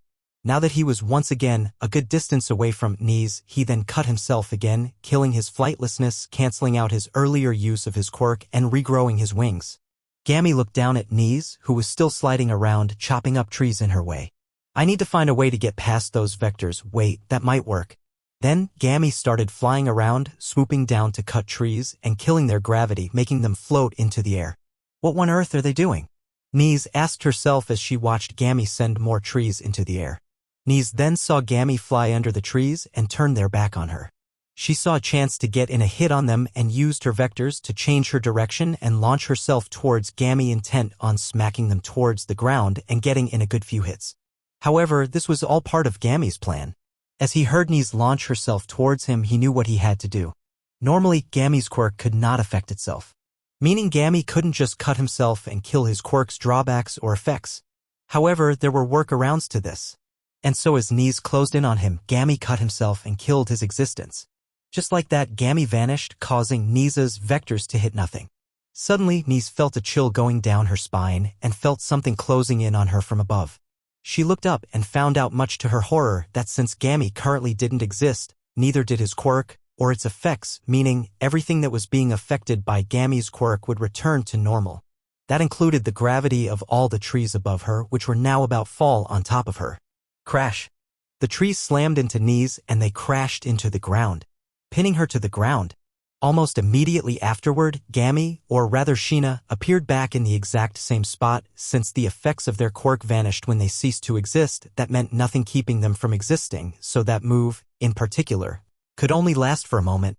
Ah! Sheena screamed in terror as they immediately started falling to the ground.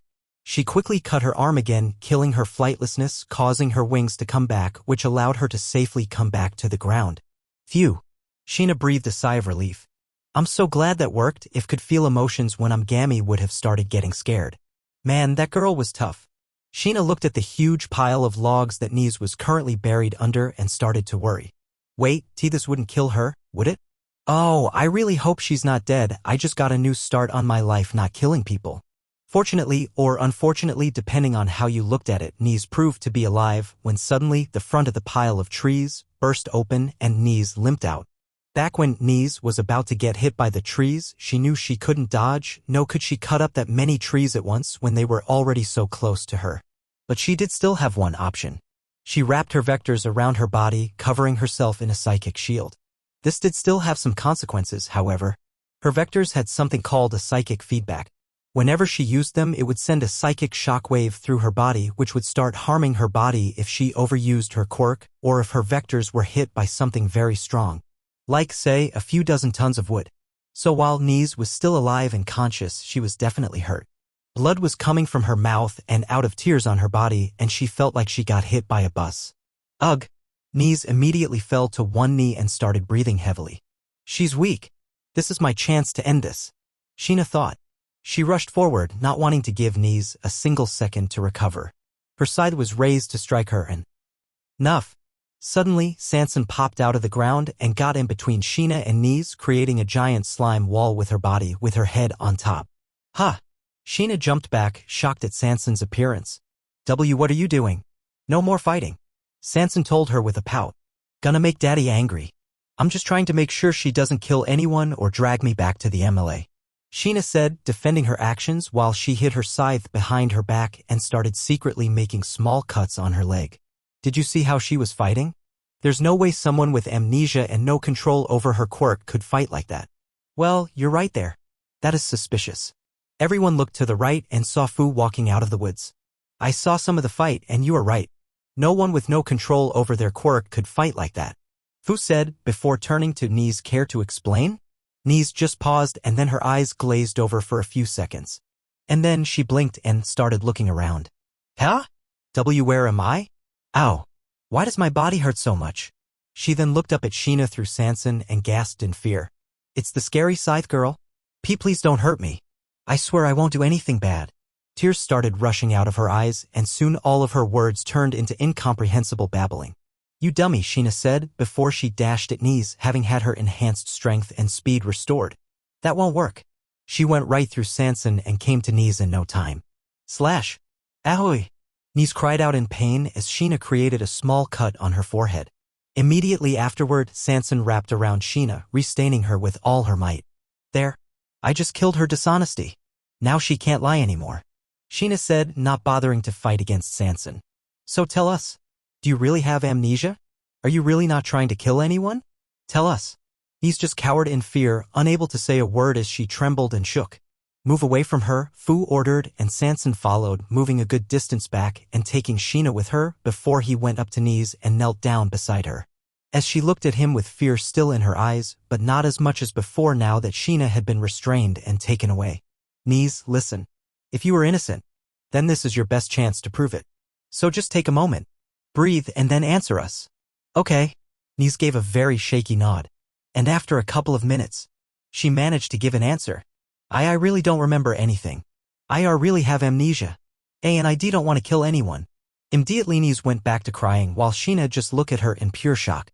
That's impossible, Sheena whispered, absolutely dumbfounded by what Knees just said. Did 9 minutes already pass since I cut her? Do you still have your super strength and speed? Fu asked her, getting a nod from the pale girl. Then 9 minutes haven't passed. And you're sure that you killed her dishonesty? Yes, Sheena admitted, still extremely confused by what just transpired. Well, then there we go, Fu said, before turning back to Knees. But with that said, how did you do all that during your fight if you have amnesia? Fight? Knees looked up at him confused. What fight? You don't remember? You were just fighting against Sheena here. Fu told her. I don't remember that. When they ran at me, everything went black and then I woke up here, Knees explained as best she could through the sobs. This only added to Sheena's shock, and at this point, she was just at a loss for words. Fu took a minute to ponder this before just shaking his head. Well, I guess that's that. Let her go, Sanson. Sanson did as she was told and released Sheena from her hold. You go back to your room. I'll ask Izuku to look over your wounds in there. I don't think you and Knees should both be in the same room right now, Fu instructed.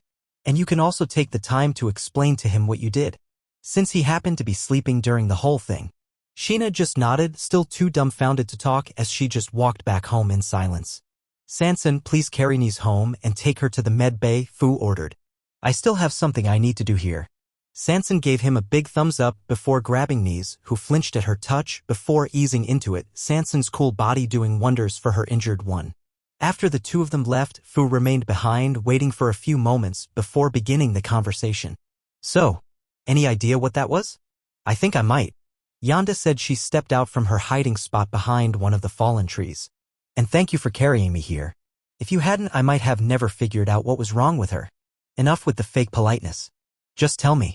Fu said, feeling slightly annoyed. This whole thing has been a giant mess and I would appreciate just knowing a bit more about what the heck is going on. Ugh, fine. I forgot you're no fun. Yonda said, rolling her eyes. Anyway, do you recall that point where her eyes glazed over? Yes. Fu answered. What about it? Well, before that happened, her thoughts were completely different. Yonda revealed. Before her eyes glazed over, she thought stuff like, I just want a new life and I think it's time for her to take control. Then after her eyes glazed over, her thoughts suddenly became, where am I? Why am I hurt? Etc. Okay? And that means what exactly? Fu asked. I think, and this is just a theory, Yonda said, that this girl has more than one personality. Izuku really wished he could just skip this part of his life right now. Just like a whole month of his life. Things were already difficult seeing as he was dealing with the arrival of his secretary and her daughter, another new child, and all the special accommodations that came with that, dealing with the new branch of his organization and everything that came with that. And now he had to deal with the aftermath of one of his children attacking another one. Oh, and the discovery that apparently Nise likely had DD. The first matter, of course, aside from patching up Sheena, was deciding her punishment. Now, on the one hand, this was a very serious offense. But on the other hand, the idea of giving a major punishment so soon after Sheena just got here made him wince. And in all honesty, he can't blame a child for acting out of fear, especially not when she just escaped a nightmare. He more blamed himself for not taking precautions against this. He should have seen something like this coming. So all in all, he ended up grounding Sheena for half a month, which she considered rather generous. Then of course there was the matter of dealing with the now even timider and confused Nise. Or at least, that's what Izuku wishes he could focus on. In actuality, the thing Izuku actually had to take care of next was the massive amount of damage that was caused during their battle. To say that that was a difficult matter would be an understatement. It wasn't easy to fix an area after it had all its friction removed. Everything was everywhere except for where it should be. All the dirt would have to be dug out and put back, and grass patches would have to be removed and replaced. And of course, all the trees would have to be picked up, sold off, and replanted.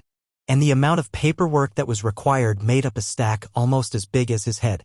Gosh, I can't wait until Chol gets here. Izuku sighed as he kept reading and signing papers. Which reminded him that he still needed to hire more employees. Currently, he only had 2 security guards, a volunteer helper, and 1 secretary. Not counting the people from the science division which he left to the head of that department, his most pressing concerns were hiring more security guards. After all, if he had more guards during the attack, things would have gone better for him, at least 1 cook, and a doctor/nurse. And of course, all of this was made harder by the fact that he didn't know who was secretly an assassin sent by a powerful quirkless shadow organization. Izuku could feel a headache coming on, and so he stopped his current train of thought. Spiraling won't help you. I need to focus on what I'm doing right now and... Ugh. Izuku groaned as he felt his phone vibrate in his pocket. Please don't be Nami. He took out his phone and looked at the caller ID. And somehow it was even worse than Nami. It was Tsuma. Possibly one of the last people Izuku would want to talk to, especially now. But he also couldn't afford to not answer given how unstable her whole situation was. If he made a wrong move, the woman may end up killing herself. And so he picked up. Hello, Tsuma. Hello, Midoriya, Tsuma responded, sounding timid as usual whenever she spoke to him. I'm sorry for interrupting. I know you're busy, but I wanted to see how you were doing after the attack. Well, it's a bit strange for you to be calling about considering how much time has passed since then. Izuku pointed out. Yeah, I've been busy with work and other stuff. Tsuma said awkwardly. You mean drinking? Izuku asked, recalling how the woman reeked of alcohol. Yes, Tsuma admitted shamefully. I'll be completely honest, I've spent most of my time not working in a drunk-addled haze, wondering if I should call you. Izuku facebombed. I'm guessing you were worried about Eri. Is she doing okay after the attack? Did any of her friends get hurt? Is she still smiling? Tsuma dropped all pretenses and started asking questions rapidly fire. She's mostly fine, Izuka said, cutting her off before she could continue assaulting him with questions. She was a bit rattled at first, but she's getting over it. You know, she's been through worse. This was almost nothing to her. She's a strong girl. Can you show me some more pictures of her? Suma asked, and he could hear the trepidation in her voice clear as day. She was expecting him to say no. I know you don't owe me anything, but it would really put my mind at ease. Izuka thought it over. He could easily send her over some pictures to ease her mind, but he had another idea. All right, I'll send you some more pictures under one condition. Name it, Suma said immediately with no hesitation. I want you to send me a picture of you with other people having a good time out in public, Izuka told her. What? Suma asked, sounding absolutely taken aback. I want you to send me a picture of yourself hanging out with other people, be they coworkers or friends or whatever, and having fun outside someplace, Izuku explained. Be it a bar or karaoke, or a movie or whatever. Just get out of your house and start living your life, please. For your sake, for my sake, and for Eri's sake. Because if she found out how you were living right now, she would burst into tears. He could practically hear her cringing, and he hoped that would be enough to motivate her. Now if you excuse me, I have work to do. Send me the picture I want, and I'll send you the picture you want. Izuka told her. I hope to hear from you soon. And with that he hung up. Izuka sighed. And yet another problem he'd have to watch over. Knock knock. Daddy? Can I come in? Kyoka asked from the other side of his office door. Of course, honey, Izuka said after taking a second to regain his composure. He didn't want to end up venting his frustrations on his young daughter. Kyoka came in and looked at him with hopeful eyes. Daddy, can you teach me more about how you work? At first, Izuka wanted to refuse. He had so much on his plate already, but then he took a look down at his work. This would be a good opportunity to teach her about how to fix up the forest, and I did agree to teach her. All right, come here, Izuka said, motioning to his lap. Kyoko eagerly ran up to him, and Izuka picked her up and set her on his legs. Now I don't have much time, so I need you to pay close attention, Izuku instructed her firmly but gently. Now here's how you deal with these dash. The rest of the morning Izuka spent teaching Kyoko while doing paperwork. Due to having to explain the process very thoroughly to his 6-year-old daughter, things went quite a bit slower. It didn't help that as time went on, it became harder and harder for Kyoko to pay attention. As despite her determination to learn, she was still a child and paperwork was still completely and utterly dull. By hour 5, Izuku could see the life leave his daughter's eyes as she stared blankly at the paperwork. Well, I think that's it for our lesson, Izuka said, getting her attention. Huh. Oh, yeah. Kyoka felt a little bad about dropping out of the lesson right now. After all, she could still learn more things about how to help her family, but on the other hand, she was concerned that she might actually die of boredom if this continued. Slam. Suddenly the door burst open and Sori came strutting in with a plate of food. Yo boss, I got your food. You missed lunch. Izuka sighed. Sori, please knock next time. You're setting a bad example for the kids. Sorry, here you go boss, Sori said, serving Izuku his food. Man, that scarred cat girl sure is good at cooking for her age. That fish was delish. What about me? Where's my food? Kyoka asked, feeling a bit peckish. Oh hey Squirt, didn't see you there, Sori said, taking notice of the small girl. Yeah, you got some downstairs for you. The scaredy cat girl put some aside for you. Well, in that case, please go ahead and eat. I'm sure Fuku's worried about you not eating. Izuka told his youngest daughter. Thank you, Daddy. Kyoka said as Izuka helped her off his lap and she ran out of the room to start eating. Ugh. Izuku leaned back and let out an exasperated groan. I really need to find a teacher for these guys as well. Yikes, being you always looks so exhausting, boss, Sori noted, taking a good look at Izuku. How can you get so tired from just sitting down and signing papers? It's more mentally exhausting than anything, Izuka said, before looking at his watch. Well, I guess this would be a good time to take a break. Please go back to the security room. Got it, boss? Oh, and by the way, Lady K told me to tell her if you started overworking yourself.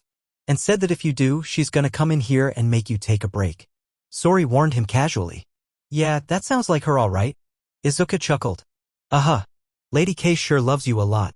I'm jealous, sir. Sori half-joked as she strolled out of the room. Izuka smiled. As tiring as this job is, it has its perks. Izuka said after finishing his meal. It was about 30 minutes later, and Izuka had retired to his room and decided to watch some hero fights on the news. Ring ring. Izuka sighed as he started to hate the sound of his phone ringing. Although thankfully it was Chol calling, hopefully with good news. Chol, I hope everything is all right on your end.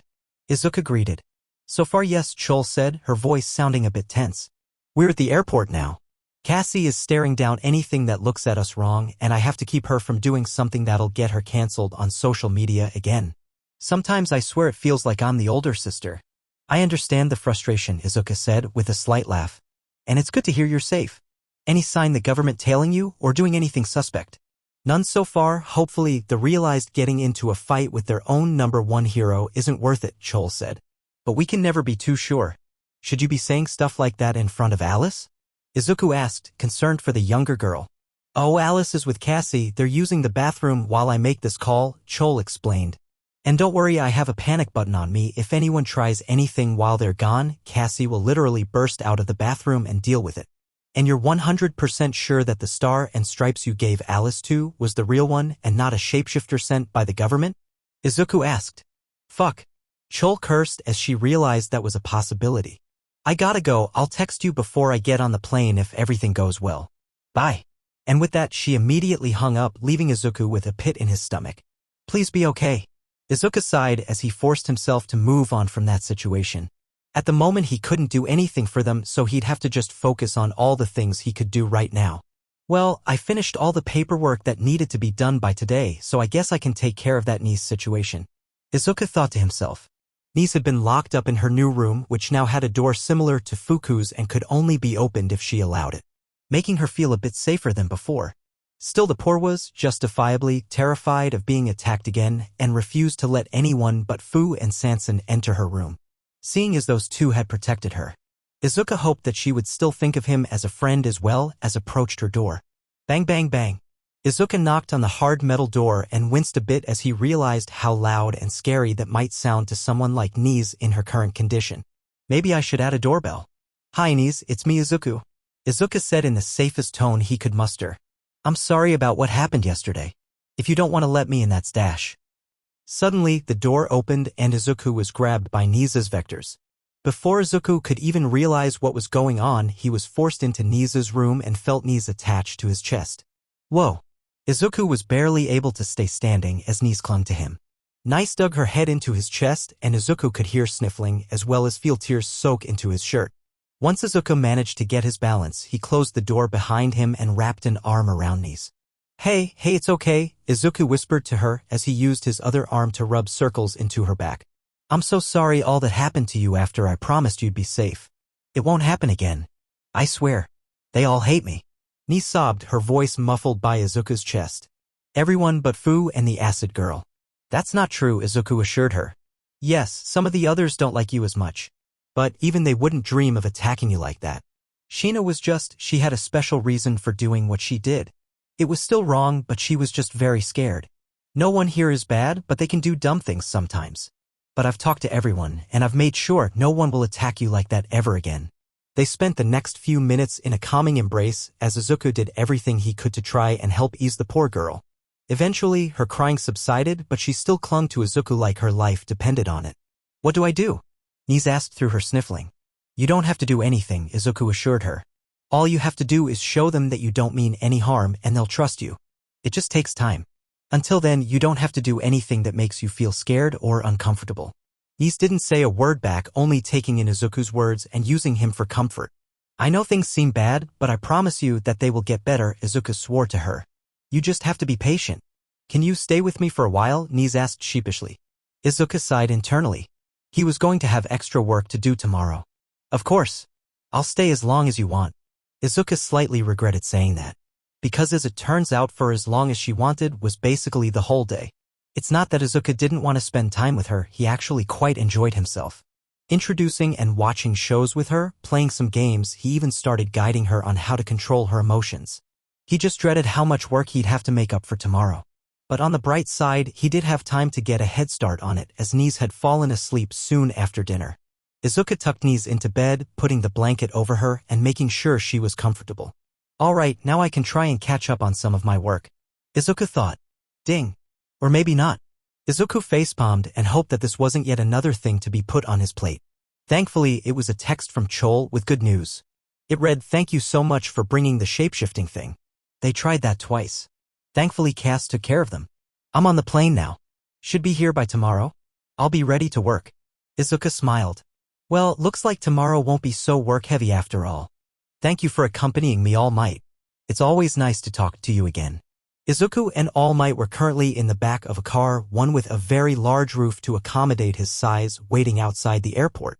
No issue, young Midoriya, I'm quite eager to see Cassie again after all this time. All Might said in response. Besides, I'm never too busy to help safeguard a child. Speaking of children, have you given any thought to my offer? Izuku asked him, his tone becoming serious as he shifted the conversation. Quite a bit actually. All Might sighed, however, I can't say I've come to a proper conclusion. I can understand your hesitation, but I assure you there's no risk of Eri doing anything bad to you, Izuku assured him. She used her quirk a lot during the villain attack, and she had complete control thanks to Shina. It's not so much a matter of her control issue, rather I'm concerned about how little we know about Eri's quirk itself. All Might explained. I have no doubts it could revert me back to a healthier state, but what if it affects One for All?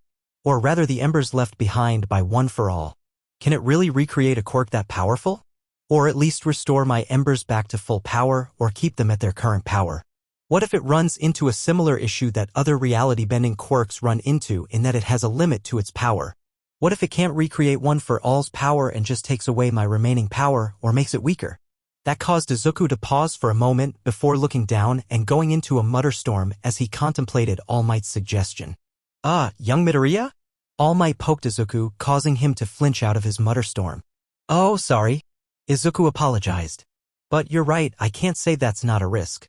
If we're not careful, we could reduce your limited time as the symbol of peace to none, but what if we did it after your time is over? Like after the embers of One for All die out? If we did it, then the worst thing that would happen is you'd be healthy again, just without One for All. All Might took a second to ponder that. That would work. Beep. Beep. Beep. Beep. Izuku's alarm went off, signifying the end of the conversation. It's time, let's go. Izuku and All Might had exited the car and entered the airport to meet up with the American trio. Of course, that wasn't actually all that difficult, given that Star and Stripes was a huge Amazon woman surrounded by fans. The actually difficult part, at least for All Might, was getting to her through the massive amount of fans surrounding him. Star. All Might called out happily when he spotted the fellow #1 hero. All Might. Star cried out with equal amounts of enthusiasm. After spending a couple minutes waiting through the fans, All Might and Star finally got face to face. Clap. All Might and Star slammed their hands together and clenched, showing off their ridiculously tight muscles and causing many women and men to swoon. Good to see you again, old friend. All Might chuckled. Same to you, master. Although I feel sorry about having to rely on you to save my sister a second time. Star replied. Nonsense. A hero's job is never done. And helping out someone in need is the definition of a hero's job. All Might laughed. Well put. Star agreed. While Star and All Might were talking surrounded by people talking and taking videos, Izuku met with Chol and Alice, who were standing off to the side. Alice was a small girl, slightly shorter than average for her age. She had long straight blonde hair that went down to her back and bright blue, curious eyes as well as freckles dotted on her face, similarly to Izuku's. She wore a white and blue dress with red shoes and a red headband on her hair. She was currently hiding behind her mother's leg, looking at Izuku curiously. Again, I have to thank you for this. I really can't explain how much I appreciate what you're doing. Chol said, giving Izuku a respectful bow. It's my pleasure. After everything you and your sister have done, this is the least I can do. Izuku smiled and extended a hand out, which she promptly shook. Honestly, you're saving me too. If I didn't start getting some more help, I'm concerned the paperwork might have killed me before the assassins did. Cassie once told me something similar. Chol chuckled before looking down at her daughter. Alice dear, this is Director Midoriya. He's going to be taking care of us from now on. Make sure to show him proper gratitude. Alice came out from behind her mother's leg and gave him a shy bow before speaking in broken Japanese. Hello, thank you very much. Izuku kneeled down and smiled at her before speaking back in English. You're very welcome. Alice's eyes widened. You speak English? Izuku nodded. Yes. So don't be afraid to speak to me in English if you want. He could see a bit of relief in the young girl's eyes, most likely happy that there was someone else who she could speak comfortably to. Well then, shall we get going? From the sound of it, we have a lot of work to do. Chol said, already getting her work face on. Are you sure you want to get to work right away? I'd be more than happy to give you a few days to rest. You just got here after going through a horribly nerve-wracking experience. Izuku offered. Of course, he'd absolutely love the immediate help, but he wasn't gonna sacrifice his morals for the sake of convenience. Honestly, I find paperwork rather relaxing, Chol admitted, getting the expected surprised and confused look from Izuku. Every time I get that face every time I say that. Is it really that surprising that I enjoy my job? Well, I guess that's good for me then. I don't have to worry about you hating your tasks, Izuku said, awkwardly laughing. But if that's the case, then we should definitely get going. I really don't want the work to stack up any more than it already has, and we have to introduce Alice to the house. Great, but how are we going to get those two out of there? Chol said, glancing over at All Might and Star. Nah, I saw this coming. I have ride prepared separately for them, Izuku explained. I have a feeling they're going to be here for quite some time, so they'll meet up with us later. Forward thinking, I like that. I have a feeling we are going to work just fine together. Chol smiled, feeling confident about the future. It's actually bigger in person, Chol said, as she, Alice, and Izuku looked up at the Midoriya Foundation home. Wow, Alice said, looking up with eyes as wide as dinner plates. This is where you'll be living from now on, Izuku told them, causing Alice's eyes to somehow get even wider. I told you we'd be going to Wonderland, Alice, Chol said to her daughter playfully. And here we are. Wonderland? That's a high standard. I'll have to do my best to meet it. Izuku laughed nervously. Well, let's go inside. Once they entered the house, Alice started looking around madly as if trying to scan the entire house. However, that only lasted for a few seconds, as when they entered the house, they were soon met with the arrival of Nara. This is Nara, one of the oldest kids in the house, and she also speaks a bit of English. Izuku normally would have Fu or Kei introduce the kids to the house, but seeing as Nara spoke some English and Fu was busy, she was the better choice in his opinion. She'll be guiding Alice around the house if that's okay with you. Hello. I'll do my best to guide you, Nara said in very sloppy English. Alice nervously walked up to her and gave a bow before speaking in her own broken Japanese. Hi, I'm Alice. Hello, Alice, please follow me, Nara said in English before extending her hand out to her. Alice paused for a moment before taking her hand and allowing Nara to take her deeper into the facility. Chol, meanwhile, watched on with a fond smile on her face. I'll have to thank you again, it seems, for being so mindful. I was worried that Alice might not be able to connect to anyone here for a while, just like back in America. Izuku frowned. It's because they didn't know what her quirk was for so long. That was the reason the other kids didn't get along with her, wasn't it? Chol sighed. Quirkism's not as bad in America as it is in Japan, but it still definitely exists. Especially among children. Well, she won't have to worry about that here. No one is alone in this house. Izuku reassured her with a slight smile. Now let's go take a look at the paperwork. I doubt it'll be anywhere near as bad as what I had to deal with back in America, Chol said confidently. Oh, never mind, it's actually pretty close, Chol said as she entered Izuku's office and looked at the massive amount of papers stacked everywhere. This is almost an average day back at the hero firm. Really? This much? Izuku asked in shock. You should have seen what it was like in the early days. Chloe chuckled. Before Cassie got better at avoiding collateral damage. That was too much even for me. Well, in that case, you should find this job much easier. Things are a bit backed up due to some recent incidents. So this is actually more than usual. Izuku explained. Well, then I got here at just the right time, Chol said, before cracking her knuckles. Let's get to work, shall we, sir?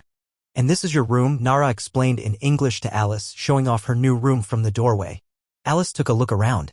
The room was smaller than the one she had in America, but that didn't bother her too much. And of course, it was plain, but that would be fixed once her aunt got there with their luggage. Feel free to decorate it as you please, Nara explained. Alice opened her mouth to say something when suddenly she heard something coming up from behind them. She looked back at the beginning of the hallway and found a Beowulf walking through the hall. Ah! Alice jumped back into her room in fear of the nightmarish-looking wolf. Oh! Don't fear. It's not evil, Nara explained quickly before looking over at the Beowulf and gesturing for it to come over. Watch. The Beowulf walked up to Nara and stood in front of her. Sit, Nara ordered, and immediately the Beowulf sat down. See. Not evil. Alice looked at the creature for a second before she started slowly approaching it. When she finally got about a foot away from it, she slowly started moving her arm towards its head and pet it. See. It's okay, Nara assured her. They are our friends. What is it? Alice asked, the fear in her eyes replaced with wonder and curiosity. This is Grim. Nara said, trying to remember the right words. They are made by Yami's quirk. They are servants and protectors. They do what we ask. Really? Alice asked, getting so excited she went back to speaking English. They won't follow you right now.